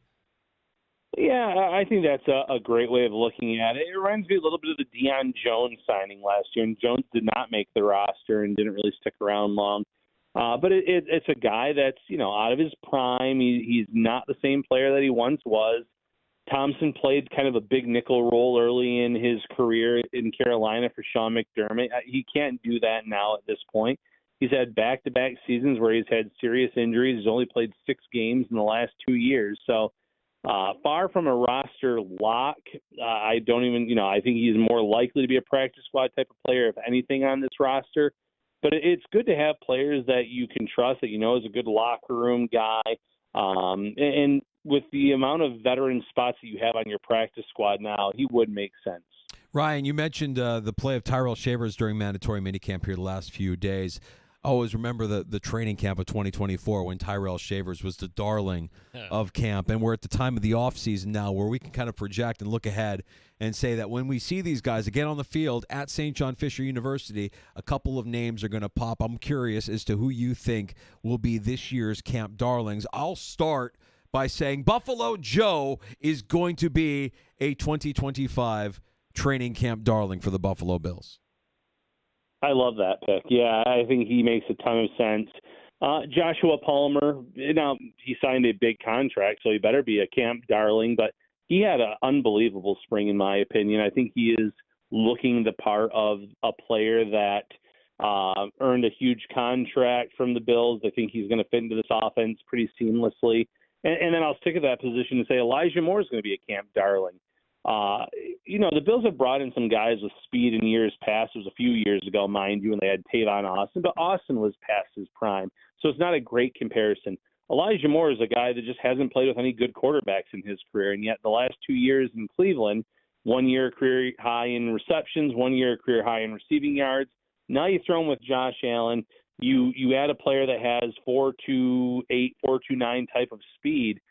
He could be a lethal addition to this team as a receiver, maybe a gadget guy at times, just getting the ball in his hands. So those are 2 guys on offense that I think are going to be camp darlings. And I'll add the rookie Hawes at tight end. I think they're going to love watching him maul players. This is not a typical rookie where I think he's going to come right in, and he's going to throw some guys around. Yeah, I was just chomping at the bit to throw Jackson Hawes' name out. And okay, so we can talk about rookies being camp darlings. He's got a spot on this team, does he not? Particularly with the age of Dawson Knox, Kincaid being your one, but I guess it'd be a stretch to think Hawes would push for wide receiver, tight end 2 minutes here on the team. But your thoughts on Hawes overall and what he could actually do? What is the ceiling here in 2025? Yeah, I think Hawes' ceiling is, I don't want to say relatively high because with Kincaid and with Knox, knowing their roles and the targets they're going to have, I don't think he's going to necessarily have a heavy volume of targets. But you're going to get him on the field a lot. The Bills loved running jumbo last year. They could put him out there, essentially run jumbo with a tight end on the field instead because of the way that he blocks. And then, run the ball effectively, but also do play action and have him go out on the field, catch some passes in those situations. So I do think there's going to be a role for him, slightly bigger maybe than the Quentin Morris role in terms of on offense. Morris did bring a lot to the special teams room, though, as well. It's a little bit unfortunate because I think Zach Davidson is good enough to be in this league as a number 3 type of tight end. but I don't think it's going to be in Buffalo if he gets that chance. I think he's a practice squad guy. Latu that they signed as a UDFA, 6'7", very raw but intriguing. He's a practice squad guy.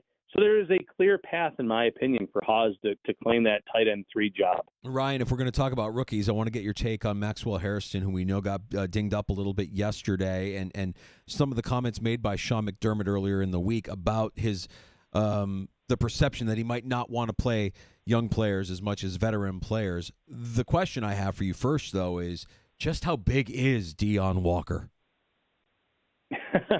Deion Walker's huge. He is a massive human being. Sometimes you see the numbers and you're like, oh man, that's gonna be a big guy. And then you almost see him out there on the field at training camp or over the spring. Like, okay, doesn't necessarily meet those expectations. Walker meets those expectations. Yeah. He is just a massive human being.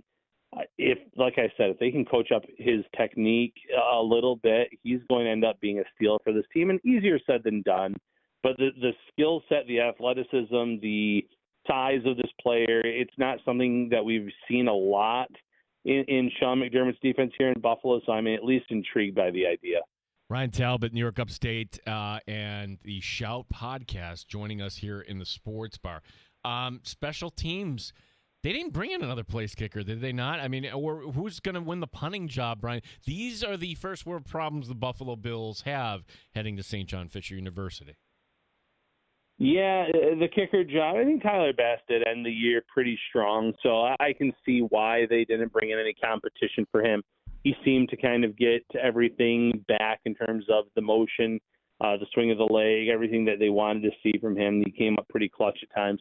I was a little surprised at punter. There were a few good UDFAs post-draft I thought you could at least bring in, add to the competition. So it's interesting because, Camarda was in Tampa Bay, and he had a really good first, season. Fell off a little bit after that. Was it something that they wanted him to do, how they wanted him to punt the ball? I don't know. Brad Robbins is only been in the league for a few years. They're both 26-year-old players. It's going to be, I don't want to say fun to watch this, but it's a true battle because there's no leg up between the two players in terms of who they're going to keep. Where in years past, you said, okay, this one holds the ball really well for Tyler Bass, and there's a lot of intrigue about player, XYZ in years past that maybe they've brought in, but this year, I truly, it's a coin flip in my mind who's going to win that punter job right now. Ryan, Max Hairston dinging his hamstring yesterday in practice. We heard from Brandon Beane today that he should be okay and good to go, rehab it here during the break and be ready to go for the start of training camp. Earlier in the week, Sean McDermott was asked about the perception that he doesn't necessarily start rookies or he won't play younger players as much as veteran players. Capsulize what McDermott said in his response to that, because there are cases that where it seems he has, there are cases where it seems like he hasn't, and specifically with Hairston, boy, I think the expectation for most fans is that he's going to be opposite Christian Benford week 1. Yeah, he pretty much said, I don't start rookies or young players unless they're ready to start, which honestly makes a lot of sense. There are a lot of players in this league that have been thrown into the fire because they're on a bad roster, and it's hurt their development. You can talk about any position in this league, and some guys benefit from it too. It works both ways. But for the Bills and the way this roster has been built since about 2019, 2020, there hasn't been a lot of reasons to throw a rookie onto the field for the sake of throwing a rookie on the field. There's been good players in front of them. There's great depth. But at cornerback now, there's a great opportunity for Hairston because, yes, they bring back Trey White, Dane Jackson, both players that have played a lot of games in this system and fared well.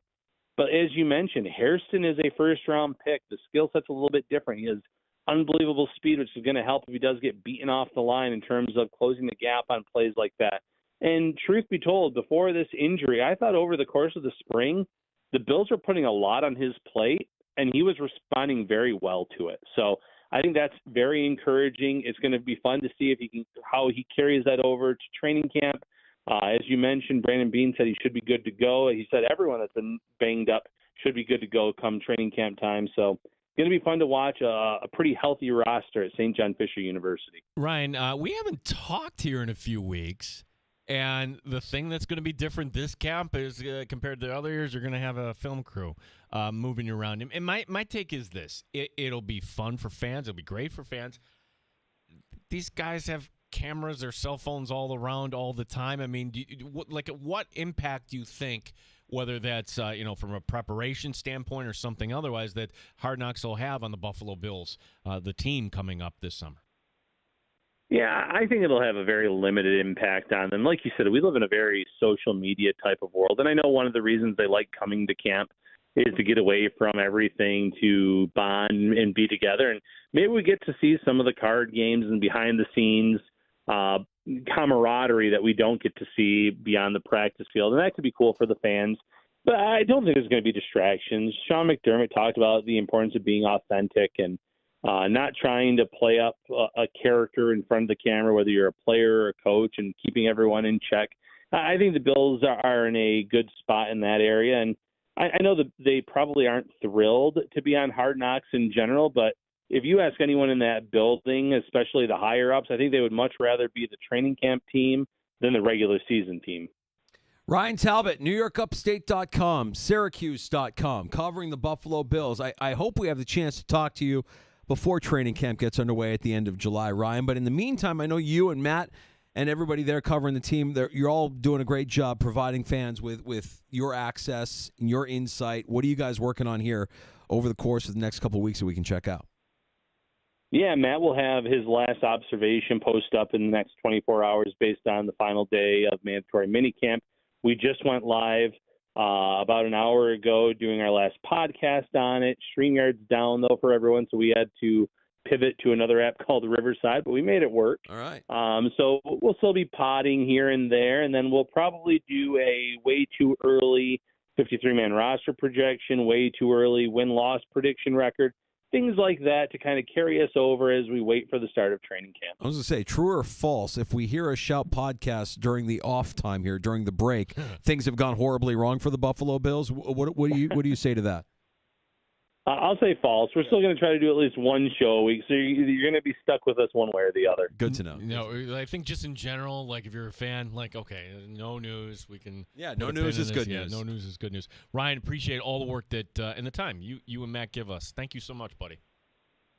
Oh, our pleasure. Thanks, guys. There's Ryan Talbot. You read his work at NewYorkUpstate.com. Does a great job covering the Buffalo Bills. Also hear him on the Shout podcast with our pal Matt Perino at the Syracuse Post-Standard. The difference between Matt and Ryan, one of them is this.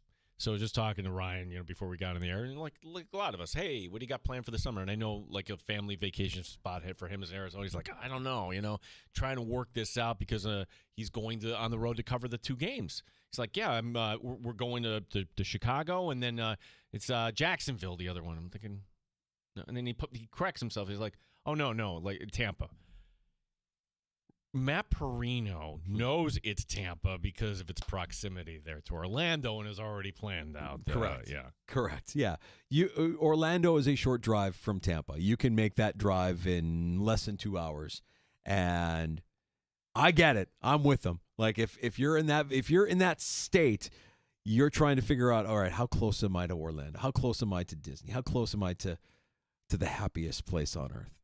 Now, he's still in that wheelhouse. His kids are prime Disney years. Perino. You and I have aged out, buddy. I have aged out, but still, even in February, and we were down there for the week in February with my youngest daughter, who's now 16. Oh, God. Me and Alexa were like, yeah, let's make the drive. We'll go to Disney Springs. We won't go to any of the parks, but we'll at least get a little bit of magic in our life when we went to Disney Springs. And we loved it. It's fantastic for a day. So I don't blame Matt for mapping it out, especially with his kids being right in that sweet spot for the happiest place on earth. Love it. And those guys deserve the time.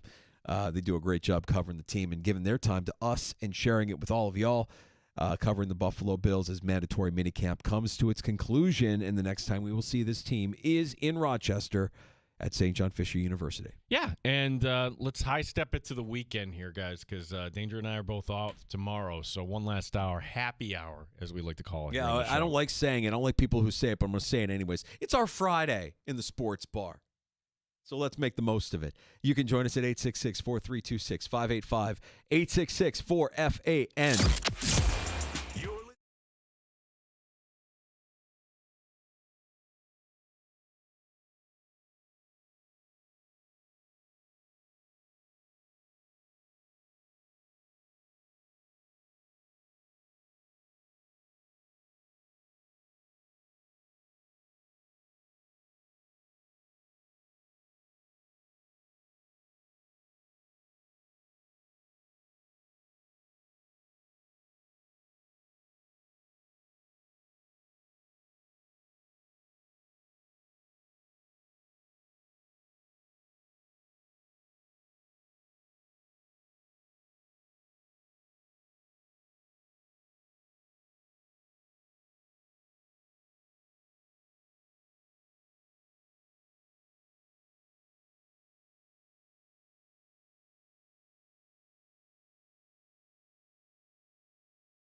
9BF Rochester, the sports leader. 95.7 FM and AM 950. The Fan, Rochester.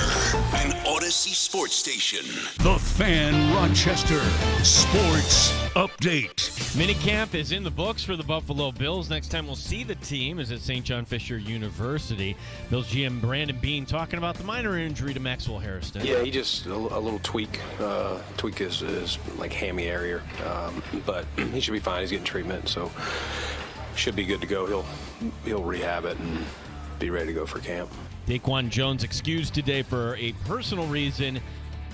We will have more coming up here in Happy Hour. J.J. Spahn is your clubhouse leader at the U.S. Open of 4 under 66. Sanjay Im is also on the course at 4 under. Im is through 10 holes. It's the Cup final tonight. Game 4 in Sunrise. Florida up 2-1 on Edmonton. The Rochester Red Wings this afternoon dropping their 9th in a row. Jacksonville winning 6-4.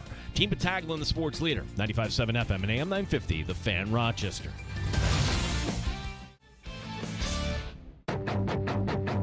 The Sports Bar with Danger and Battaglia. Mandatory minicamp is over. The Pacers attempting to go up 2-1, and now officially are up 2-1. Round 1 of the U.S. Open at Oakmont. How could you not pick Scheffler to win? He's so locked in. I'd pick him to win a landslide before I pick anybody else. I think DeChambeau has a great shot this week. That's who I'm rolling with. Mike Danger. Nobody questioned that Big Bird was high as a kite, hallucinating and seeing a giant furry elephant. Snuffleupagus. You want to know why we are the way we are? That's what we grew up on. Gene Battaglia. See, I picture you and Sandy retiring in the Villages. Dude, no. You say this. Not going to do that. The golf cart. Game 4 of the Stanley Cup final. I think you have to like Edmonton. I think they're going to win. Coast-to-coast trade. Anaheim and the Rangers. Chris Kreider leaves New York. 95.7 FM and AM 950. The Fan, Rochester. Welcome to Happy Hour. Welcome back into the Sports Bar. Danger and Battaglia. Glad you're with us. Thanks for listening and making us part of your afternoon routine, even if it's just for a few minutes on the ride home. We know how many options you have for your sports information, for your sports entertainment.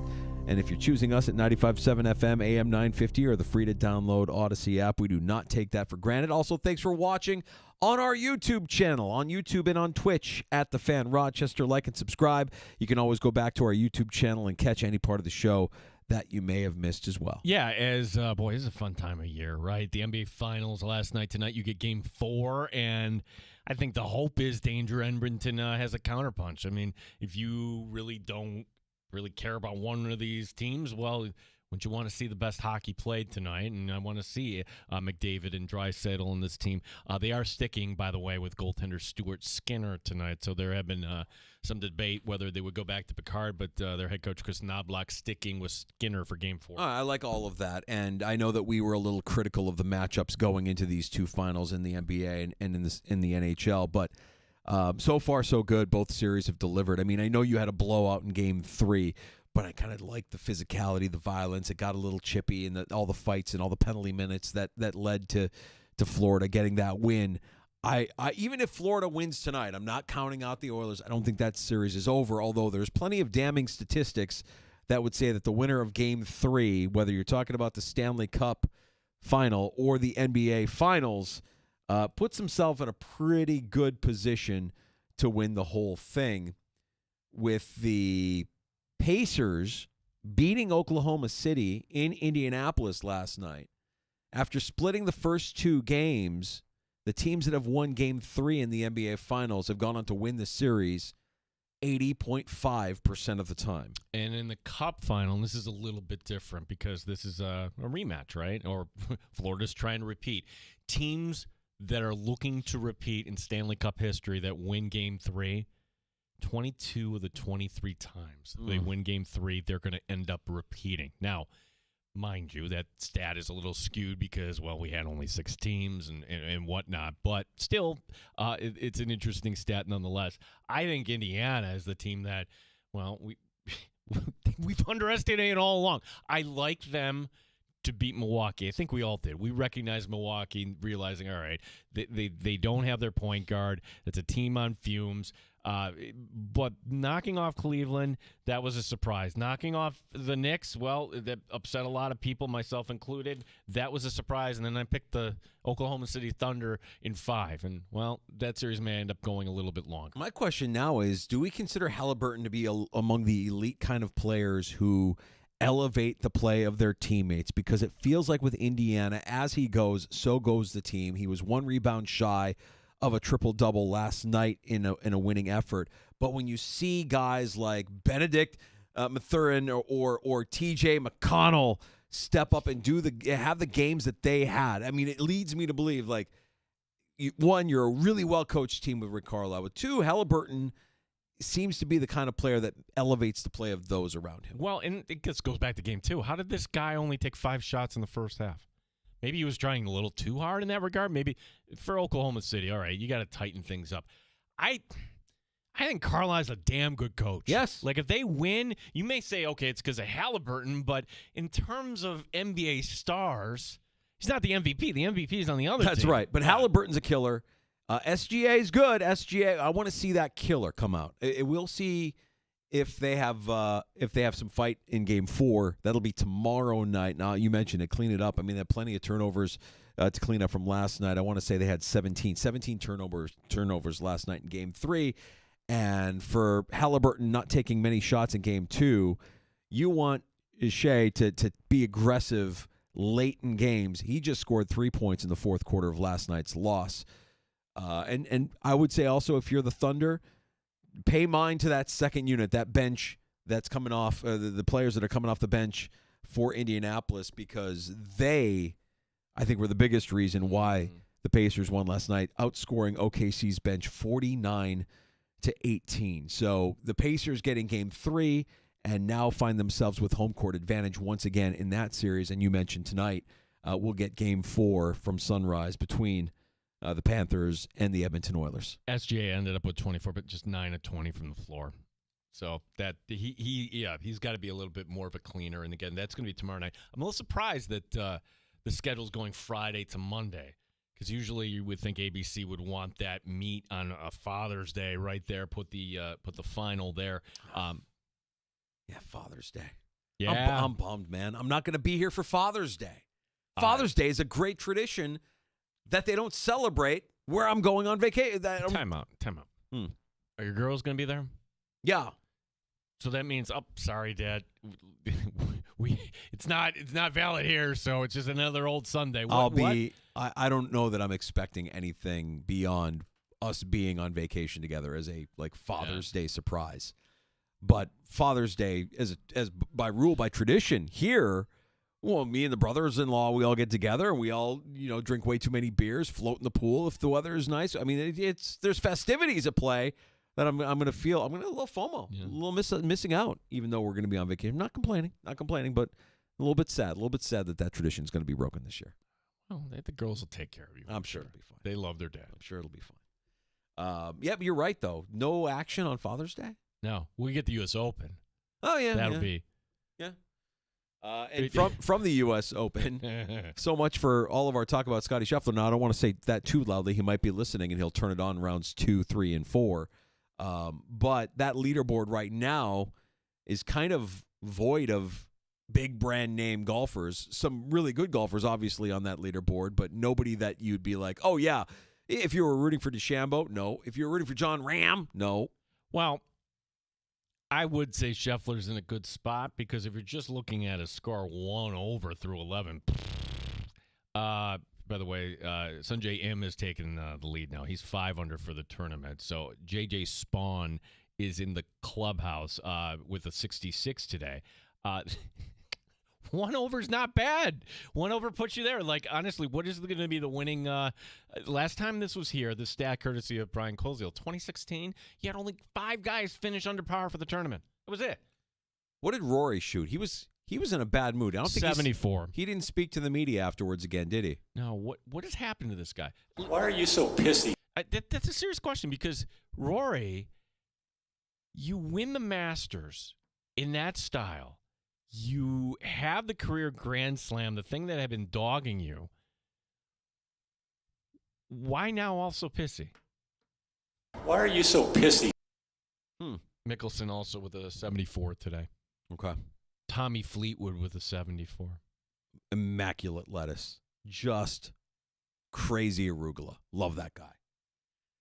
All right. Bills wrap up mandatory minicamp, Gino. Yeah. Could you ask for a better state of the Buffalo Bills? Marv Levy used to do a speech every year at the end and would call it the State of the Buffalo Bills, like it was his own State of the Union address. Sure. All right, so if we're going to do like a State of the Buffalo Bills, what more could you ask for here at the end of minicamp?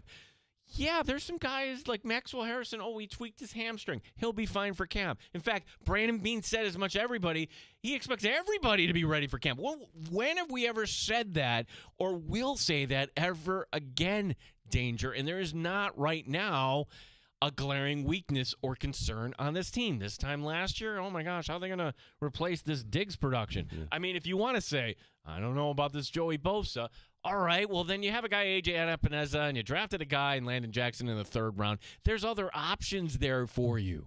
They sure made the James Cook story kind of disappear too, right? Smart by the Buffalo Bills to put him out there day one, let him speak to the media, and now by doing so, you kind of know where everybody stands. You kind of get that James Cook isn't going to be a problem when it comes to missing time because, his words, I like my money.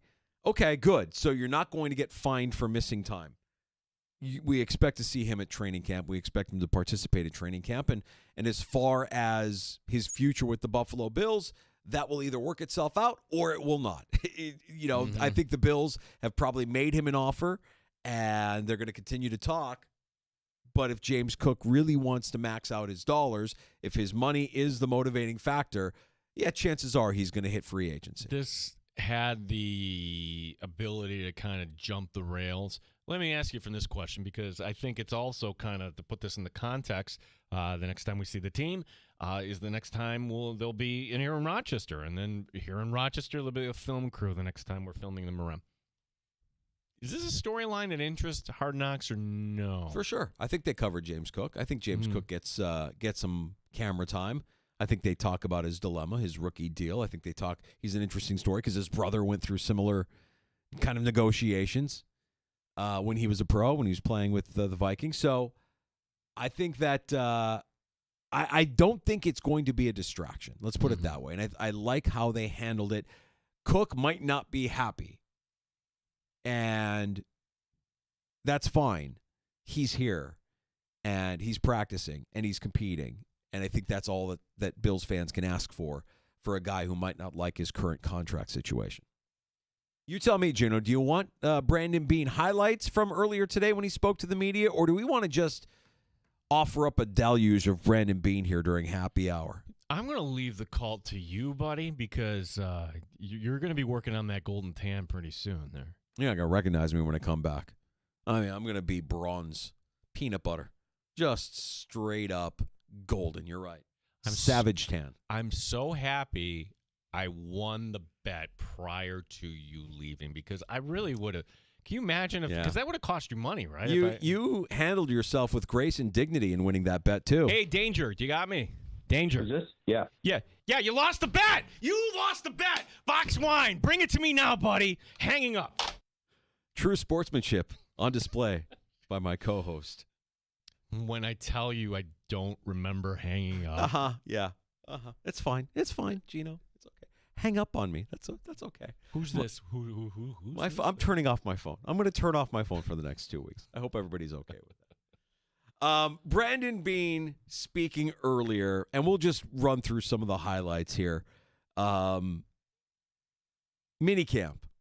and Bills minicamp. What does it mean? What are we trying to accomplish? This was Brandon Beane earlier today talking to Bills media. I think this week has just been an extension of what we'll be doing this whole offseason. We've had very good participation. Obviously, it helps you add a guy like Jimbo, who hasn't been here. It's good to see him, but I think it's just been a good deal that doesn't really change much as far as what they've been doing, and we've had such good participation. Kudos to our players and coaches and for what they've gotten accomplished and kind of marrying up these rookies with the vets and getting everyone prepared for what needs to happen between now and when we show up, and then what that's going to look like once we show up to Rochester. We mentioned James Cook and the lingering contract situation. And for folks who don't know, Jimbo, yeah. Jimbo. He's never James. He's never Jim. He's Jimbo. Well, I know this sounds ridiculous, but I think they do that on purpose. No, 100% they do. He's humanizing him. He's one of the guys. He's Jimbo. He's not James. No. Danger. Absolutely. That is so carefully crafted. And you go back to Sean McDermott and the coordinators when you're calling somebody by their nickname. Yeah. How can you possibly be mad at this guy? How could you be mad at Jimbo? No, Jimbo, listen, we love you. Yeah. Yeah. We need you. We want you out to practice, Jimbo. Jimbo, you're part of the team, Jimbo. Brandon Beane on that lingering contract situation with James Cook III. Our interactions with Jimbo have been good the whole time throughout. I know he wasn't here, so everyone just draws their own conclusions. When you're talking about it's voluntary, we know that. We've had it before, even with players who weren't lobbying for a new contract or anything like that. But he's a pro. He's a competitive dude. He loves to win. Yeah, of course he wants to take care of himself. Everyone does, and we love to see that, and we love to see it here as many times as we can. We know we have to fit things within the cap and the cash structure and all those things, but no, it's great to see him. And Monday when I first saw him here, when he came in for physicals and our goal meetings and stuff, but and then chatted with him a couple times. But no, it's good to see him, and he looks good out there. You can tell he's been working. Are there any talks going on with the sides? Yeah, I'll keep that between us as far as that's going, but relationship's very good, and I know Jimbo's going to be ready to roll, when we get to Rochester. He indicated that he will, in fact, be back if camp goes along. I mean, everything as far as I can tell, yeah. I mean, you'd have to ask him on that. I mean, he hasn't said, hey, I won't be there if there's no deal or any kind of circumstances. So, no, I believe Jimbo will be ready to roll, whether there's a deal or not. Almost should run that back with the McDermott McLeisdinger. 3 Jimbos there. Yeah. You got to set the over-under on the Jimbo count when we're talking about James Cook moving forward. Timeout.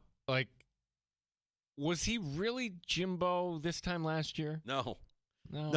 Josh has always called him Jimbo. Right. Josh has always called him Jimbo. So in that regard, maybe Josh is influencing Brandon Beane a little bit, but maybe it's somebody in Bill's media saying to Brandon, hey, before you go up there, here's a couple of tips. Humanize him, make him one of the guys, lighten it up. He's not James. He's Jimbo. It's like a negotiating tool, too. Yeah. Like you're playing right. And McDermott, I could tell you McDermott didn't call him Jimbo. He was always James. Yeah.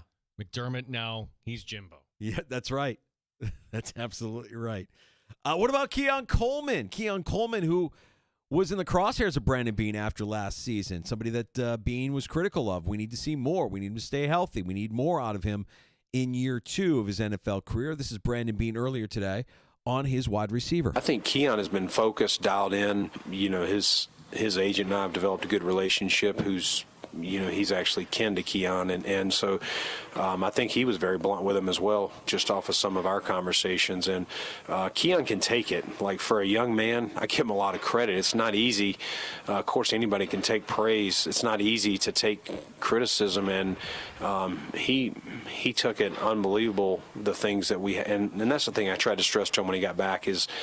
You did a lot of positive things. Don't focus on just the things that we want to see improve. And he's worked hard. He's been here the whole time. You can see when him and Josh were here that they're forming that rapport and kind of picking up where they were pre-injury last year. So I'm excited where he's at. For what it's worth, Pro Football Focus has their all breakout team, and he's one of the players on offense. Very good. Yeah. Based on his practice today, I think you could probably add tight end Dalton Kincaid to that list as well. Boy, everybody was raving about Kincaid's day as mandatory minicamp wrapped up for the Bills in Orchard Park. What we learned earlier in the offseason was an injury to Joey Bosa that has some people concerned.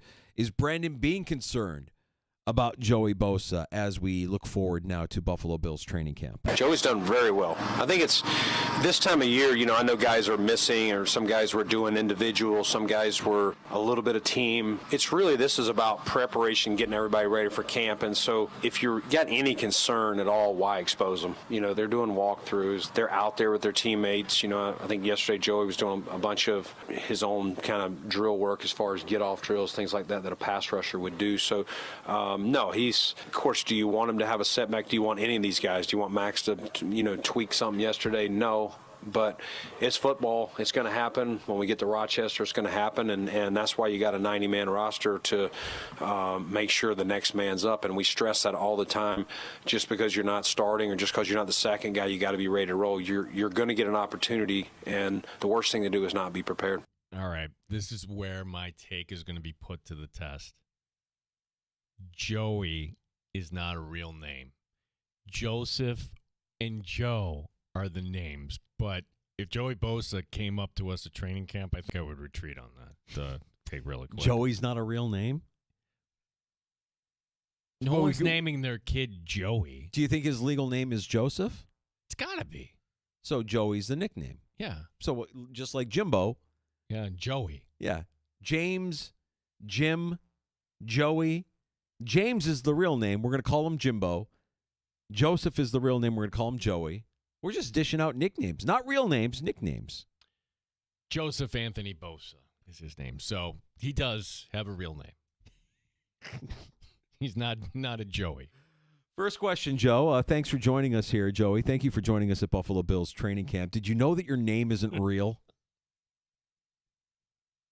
Care to respond? Gene Battaglia said that your name isn't real. Not real. Your name is fraudulent. Joey, not a real name. Your reaction? Yeah, I don't think we'll ask him about that. No. Well, how's the health? How you feeling? How's the calf? You ready to go? You good? You liking it so far? If you missed Ryan Talbot does the Shop podcast with Matt Perino. You can hear that conversation from last hour wherever you get your shows. You'll find the Sports Bar. Just search us out. That includes Odyssey, Apple Podcasts, Spotify, wherever you get your shows. Your favorite platforms, we're there. And you can hear that entire recap of not just Brandon Beane's conversation today with the media, but also just a full recap of the last 3 days of practices at Buffalo Bills mandatory minicamp. Yeah, looking ahead to some of the battles there. There was a fun conversation. Shots coming up in the Sports Bar. The Yankees going for the sweep tonight. Which team in the NFL is got two offers now on the table? Legit, you would think two plans from two different municipalities to build them a new stadium. Mm-hmm. Now, this kind of came about last night. We'll explain this story. And I think, we're kicking the Knicks while they're down. Nobody, are they going to go ask for permission to talk to Rick Carlisle? You think, who else can they get shot down here by this point? If only they could get Phil Jackson. Jeff Van Gundy's still out there, Gene. He is. So is Dad. Dad, Van Gundy. Does Jeff Van Gundy call up the owner? I would think he's got Dolan's number. How did that end? Not well, I would imagine. Well, it ended with him getting fired. Yeah, it kind of ran its course, though. Yeah. So I don't think there was anything salacious or anything about that. Would be kind of counter to Dolan's character to give somebody a second chance. He don't like doing that, does he? Holds a grudge. Funny thing is, Van Gundy's a Rochester guy, but I think people in New York view him as a New Yorker. Yeah. The guy who just, he doesn't sleep. He's kind of grouchy. That's Jeff Van Gundy, right? Yeah. So would it work again? I mean, that's a stretch. Round of shots coming up next on The Fan, and last call before we close up shop at 6. That's where you have the final word in the Sports Bar. 866-4326 is our phone number. 585-866-4FAN.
update. Next time we see the Buffalo Bills on the field, it'll be right here. St. John Fisher University coming up in July. Sean McDermott talking about this minicamp. I think our young guys are off to a good start. I'm excited about the young guys. A number of new players on the team as well, some veteran players that joined us, and the continuity that we do have in the core from last season. So it's been fun to watch it come together. We still have a lot of work to do, and some of it is getting some guys healthy that weren't able to participate in the spring session here. Rookie Maxwell Harrison, only a minor hamstring issue. He'll be fine. Daquan Jones excused today for a personal reason. J.J. Spawn, your clubhouse leader at the U.S. Open, at 4 under 66, but the leader right now in the course through 11. At 5 under is Sunjae Im. We'll have a complete leaderboard coming up in shots. Cup final tonight is in Florida. Panthers up 2-1. Red Wings lost today 6-4. Gene Battaglia, The Fan, Rochester.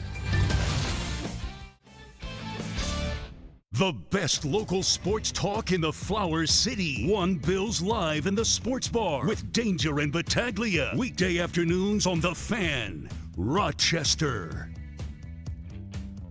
Happy hour in the Sports Bar. Danger and Battaglia, glad you're with us. It's time for a round of shots. So there are 156 golfers in the field at Oakmont for the U.S. Open. How many, Danger, do you think either broke par or currently under par? 156. Right now, I'm going to go with, it is the Sports Bar. I'm going to say 9. 9 times. 15. Okay. But 15 is still noteworthy. But maybe by the end of this round, because there are a bunch of guys on the course right now, maybe we do get to 9. One of those guys on the course right now, Brooks Koepka at 1 under. He is through 13. Fan Rochester favorite, tongue firmly planted in cheek, Patrick Reed is Cheater! Also... I like how he walks, and he's got this big hat. Aces. Does anybody own any Live Tour team gear? Yeah, how's that Live merch selling for you, Patrick? They hit it too hard and missed it right anyway. Pretty unfortunate. You see Reed glaring up into the stands. Someone yelled as loud and as clear as day, cheater, as that ball. That was pretty unfortunate. That was unfortunate. John Rahm, he is even through 12. Victor Hovland is also even through 12. On the downside here, Bryson DeChambeau is 73 today. 4 over 74s for Phil Mickelson. Rory, after shooting an 81 in his practice. Rory shot a 74 today. And Justin Rose, a 7 over 70. Victor Hovland? Victor Hovland and John Rahm? Rory? I want some hots. Okay, I'm done. There, you're done. You're not going to be doing that over in Europe, are you? Oh, on the plane. It's a long plane ride. Got to entertain myself. Yeah? So I'll just go complete schizo, and I'll just have a conversation with myself between the 2, maybe 3 Rochester accents if I can find a third one in there. But at least the 2. Hey, cuz, what's going on? How's the flight going so far? I don't know. I don't know about this meal. I want some hots. Salisbury steak. Yeah, that'll be me. The Yankees look for the sweep in Kansas City tonight. Will Warren taking the mound for New York against Seth Lugo of the Royals. Jazz Chisholm leaving last night's game with a groin injury. It was the head the night before, the groin this time around. This weekend, the Yankees travel to Boston.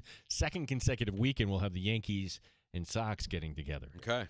Speaking of the Royals, both they and the Chiefs are on track to get new stadiums. The Missouri legislature approving a stadium funding bill. The bill now goes to the governor for his approval. That's just a formality at this point. The real winner, both teams, is they don't have to stay in Missouri danger. The state of Kansas has also put their pitch out. They're ready to build the Chiefs a dome.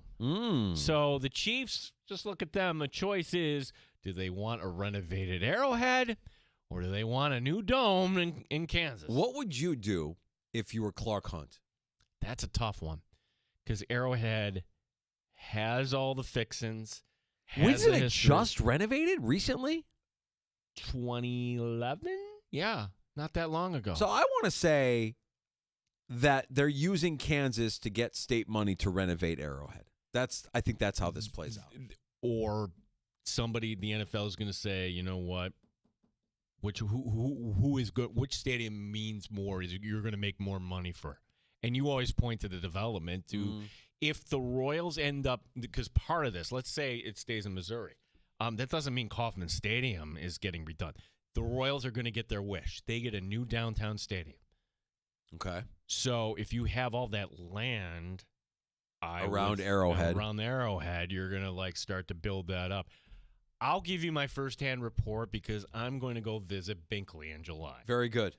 I can tell you what I know about that area outside of Kansas City, and when you get into rural Kansas, I would imagine if you're a Chiefs fan, you're probably wishing or hoping that the renovations get done at Arrowhead and they don't build you a new stadium. Now, there might be more money in building a brand new domed stadium in the state of Kansas for the Chiefs and the Royals. I think if I was a fan, I would want Arrowhead to be renovated, and if they get a new stadium for the Royals downtown, that's sweet. That's a sweet deal.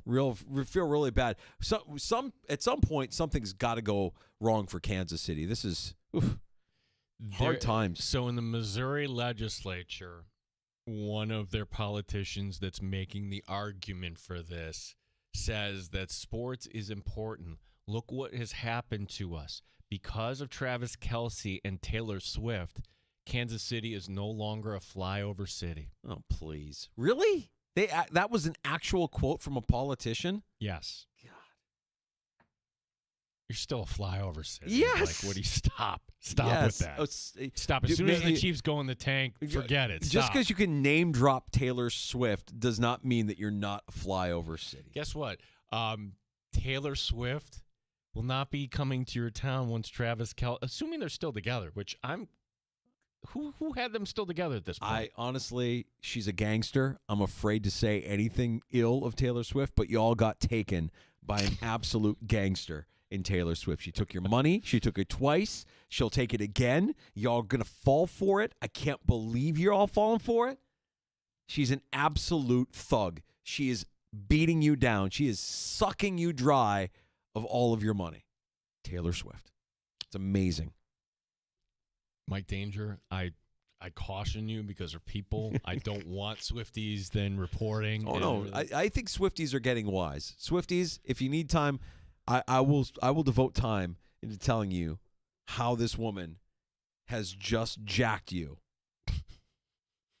She absolute gangster. Danger. I can't be mad at it. I'm not. She's the most successful woman in the world right now. Certainly the most popular. My goodness. This is sad. The Knicks have now been denied permission to talk to Chicago Bulls head coach Billy Donovan and Hawks head coach Quinn Snyder.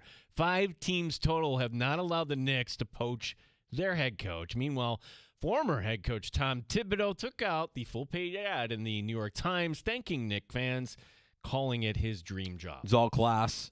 Can't say the same for Dolan. And again, I think the lack of self-awareness is on full display here. It's a guy who's had everything given to him. He's a billionaire who doesn't hear the word no very often and probably just went into this thinking, we're the New York Knicks. Who says no? Well, 5 teams say no because you're the New York Knicks and you're the owner of this team.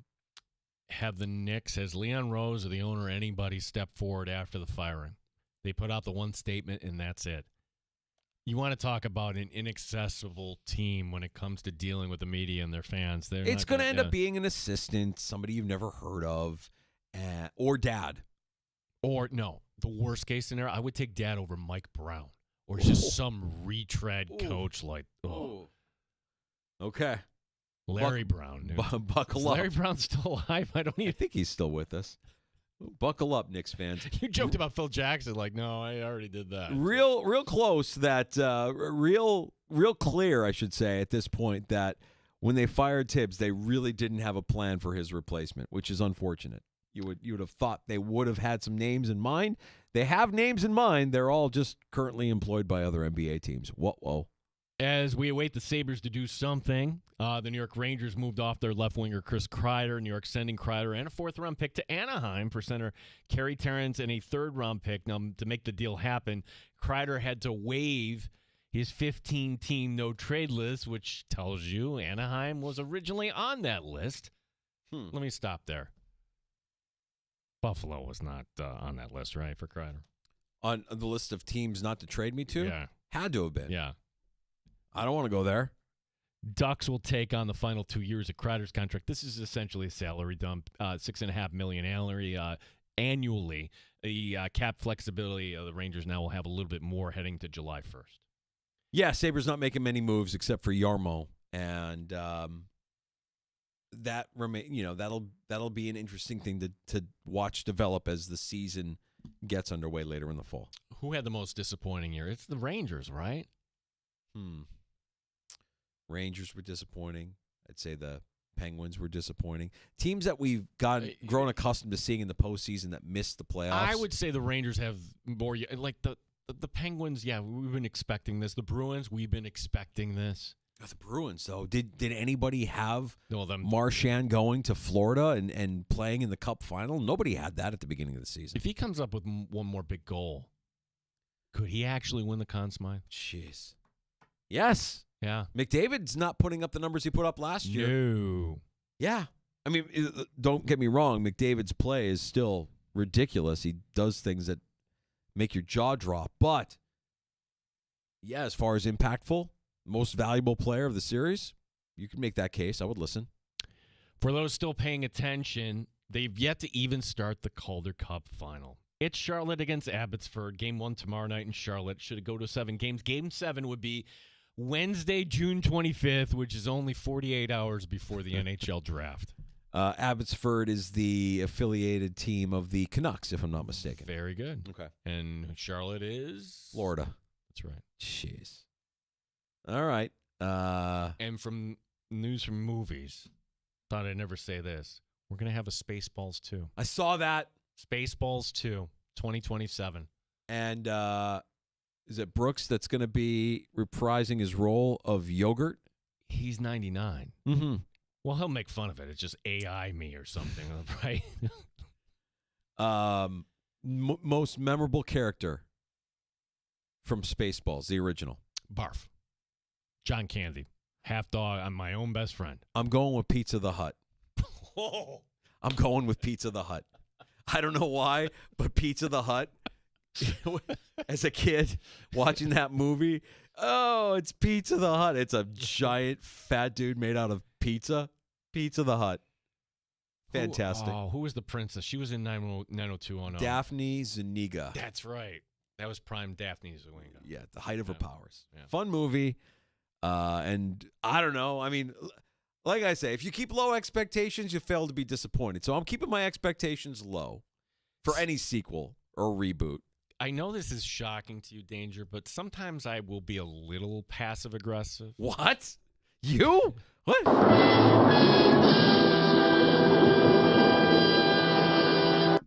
Like whenever we're packing or something like that, and executive producer has to take this and that, and 4 sweatshirts for this, and extra. Take only what you need to survive. Another great line from that movie. Take only what you need to survive. This is from Spaceballs? You don't remember that line? I don't remember that line. They crash in the desert, and she's got the take only what you need to survive. Take only what you need to survive. Who knew that you could get wisdom, life wisdom, from a Mel Brooks comedy in the 80s in Spaceballs? I'm going to remind myself of that line when I'm packing for 2 weeks away with my daughters and my wife tonight. Take only what you need to survive. Is that line going to be lost on them? Shouldn't be lost on No, Santa. it'll be lost on them. Yeah, they're going to think I'm a jerk, and don't talk to us. Don't tell us what to pack. We're going to pack everything we know. I could say pack light all I want. It goes on deaf ears. It falls on deaf ears. It's not going to be pack light. It's going to be half of the house packed into 3 checked baggages that I'm going to pray we don't lose somewhere over the Atlantic. Do you read over when you're going over the pond? Are you going to? It's a great question. Yeah. One of my friends, Tony, I hope you're sitting down that I have a friend named Tony. Is this Tony Bear Tony? I'm a West Sider. Yeah, Tony, my Bear fan buddy, gave me a couple of books years ago, and along with a DVD. And every time we get together now, it's a running joke. He's like, "You read the books yet?" I'm like, "Come on, Tony. No, I haven't read it. Did you watch the movie at least?" I'm like, "No." He's like, "You're a terrible friend." I'm like, "Yeah, I kind of am. I have not, but I don't have any reading material, so maybe I'll humor my friend Tony grab the books that he loaned me years ago and actually turn some pages. All right. This is just begging the obvious question. What are the books? You don't even know. No, one is a Lupica book, Mike Lupica. Okay. And I think another one is a Chicago Bears based book. I can't remember which one. The Life of Walter Payton or one of them. I can't remember which one. But the goal is to sleep on the flight. I want to sleep as much as possible on the flight because we land Saturday morning, boots on the ground, full day ahead of us. I know we're going to already be groggy. And from what I understand, banking sleep, based on what we saw from the Buffalo Bills against the Jacksonville Jaguars a couple of years ago, doesn't always work. So looks like he wrote a bunch of like preteen books, Mike Lupica. Not what my friend Tony gave me. No, okay. All right. We'll take a break, come back with last call at 866-4326. Indeed, last call for the week here in the Sports Bar as we are off tomorrow. Gina will be back on Monday, 866-4326, 585-866-4FAN.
well as our inside analysis here at One Bills Live as we cover the team here every day. We are your one-stop shop for Bills football, Monday to Friday, 1 to 3 p.m. and noon to 3 after game days. It's One Bills Live with Chris Brown and Steve Tasker on 95.7 FM and AM 950 The Fan, Rochester. The beer is cold and the wings are hot. You're in the sports bar with Danger and Battaglia on the Sports Leader, 95.7 FM and AM 950 The Fan, Rochester. Last call at 866-4326. One detail I missed on Patrick Reed, Danger. Only the fourth double eagle in U.S. Open history. The Albatross. The Albatross, yeah. The rarest shot in golf. So that's a 2 on a par 5. Yeah. And those par 5s, as we learned, are not short. Those are 600-yard par 5s. He got it in from 286 yards away, his second shot. Jeez. All right, that'll help his score for sure. I'm not holding on to. Where's our guy? I love Patrick Reed. Patrick Reed, that's my guy. I love him. Great family, Patrick. Stop Reed. it. Oh. Get out of here with that. We're on X at the Fan Rochester. I'm at AKA Mike Danger. He is at Gene Battaglia. Peter, one of our regulars, our official pollster on X. If Mike Danger is going on vacation, what news will break during his time away? Pete, very astute. Usually when I'm gone, that's when news breaks. It was last Thursday when I had to be off the air, and we learned that Aaron Rodgers was signing with the Pittsburgh Steelers officially. Will the Mets endure a losing streak? A winning streak? Will Brett Musburger visit Rochester? Pete, do you know something we don't know? I would cancel vacation. Does Jimbo Cook get traded? There's Pete's poll at X on the Fan Rochester. Thanks, Pete. That's a tough one. Like, what would be the biggest story to break between the time when Hendrickson gets traded to the Bills? Oh. Yeah, I'll be calling you up. Danger. Danger. Hey, what? It's the middle of the night. What are you doing? I don't know. What could – hey, let's hope that now that minicamp is over, there isn't really any breaking news. Maybe that kind of breaking news we would be okay with, but it's usually other kinds of breaking stories that we would have problems with. Jet skis. Stay out of trouble. Stay off jet skis. Stay out of trouble. Stay off jet skis. The Bills regime currently in place certainly seems like they have more control over the roster during the break than previous regimes. Do you think Brandon Beane's like a lot of us? He just wakes up in the morning, like he fires up his phone, like, oh, please now. All right, and goes about his day. Cyrus Kwanjo, I think, was my favorite. What was Cyrus Kwanjo's deal? He's hallucinating naked in a field? Naked in a field. You had the Zay Jones in the hotel. Terrible. Like, yeah. It's terrible. Trip, yeah. None of that during the break. I think we'll be okay. If you missed Ryan Talbot, Syracuse.com with his observations and a full recap of Buffalo Bills mandatory minicamp, you can find it wherever you get your shows. Search out the Sports Bar or check out our YouTube channel at The Fan Rochester, where we stream live every afternoon from 3 until 6. Off tomorrow. Gino back on Monday. I will talk to you all in a couple of weeks. Taking some time off. JR Sport Brief next. Thanks for listening. The Fan Rochester.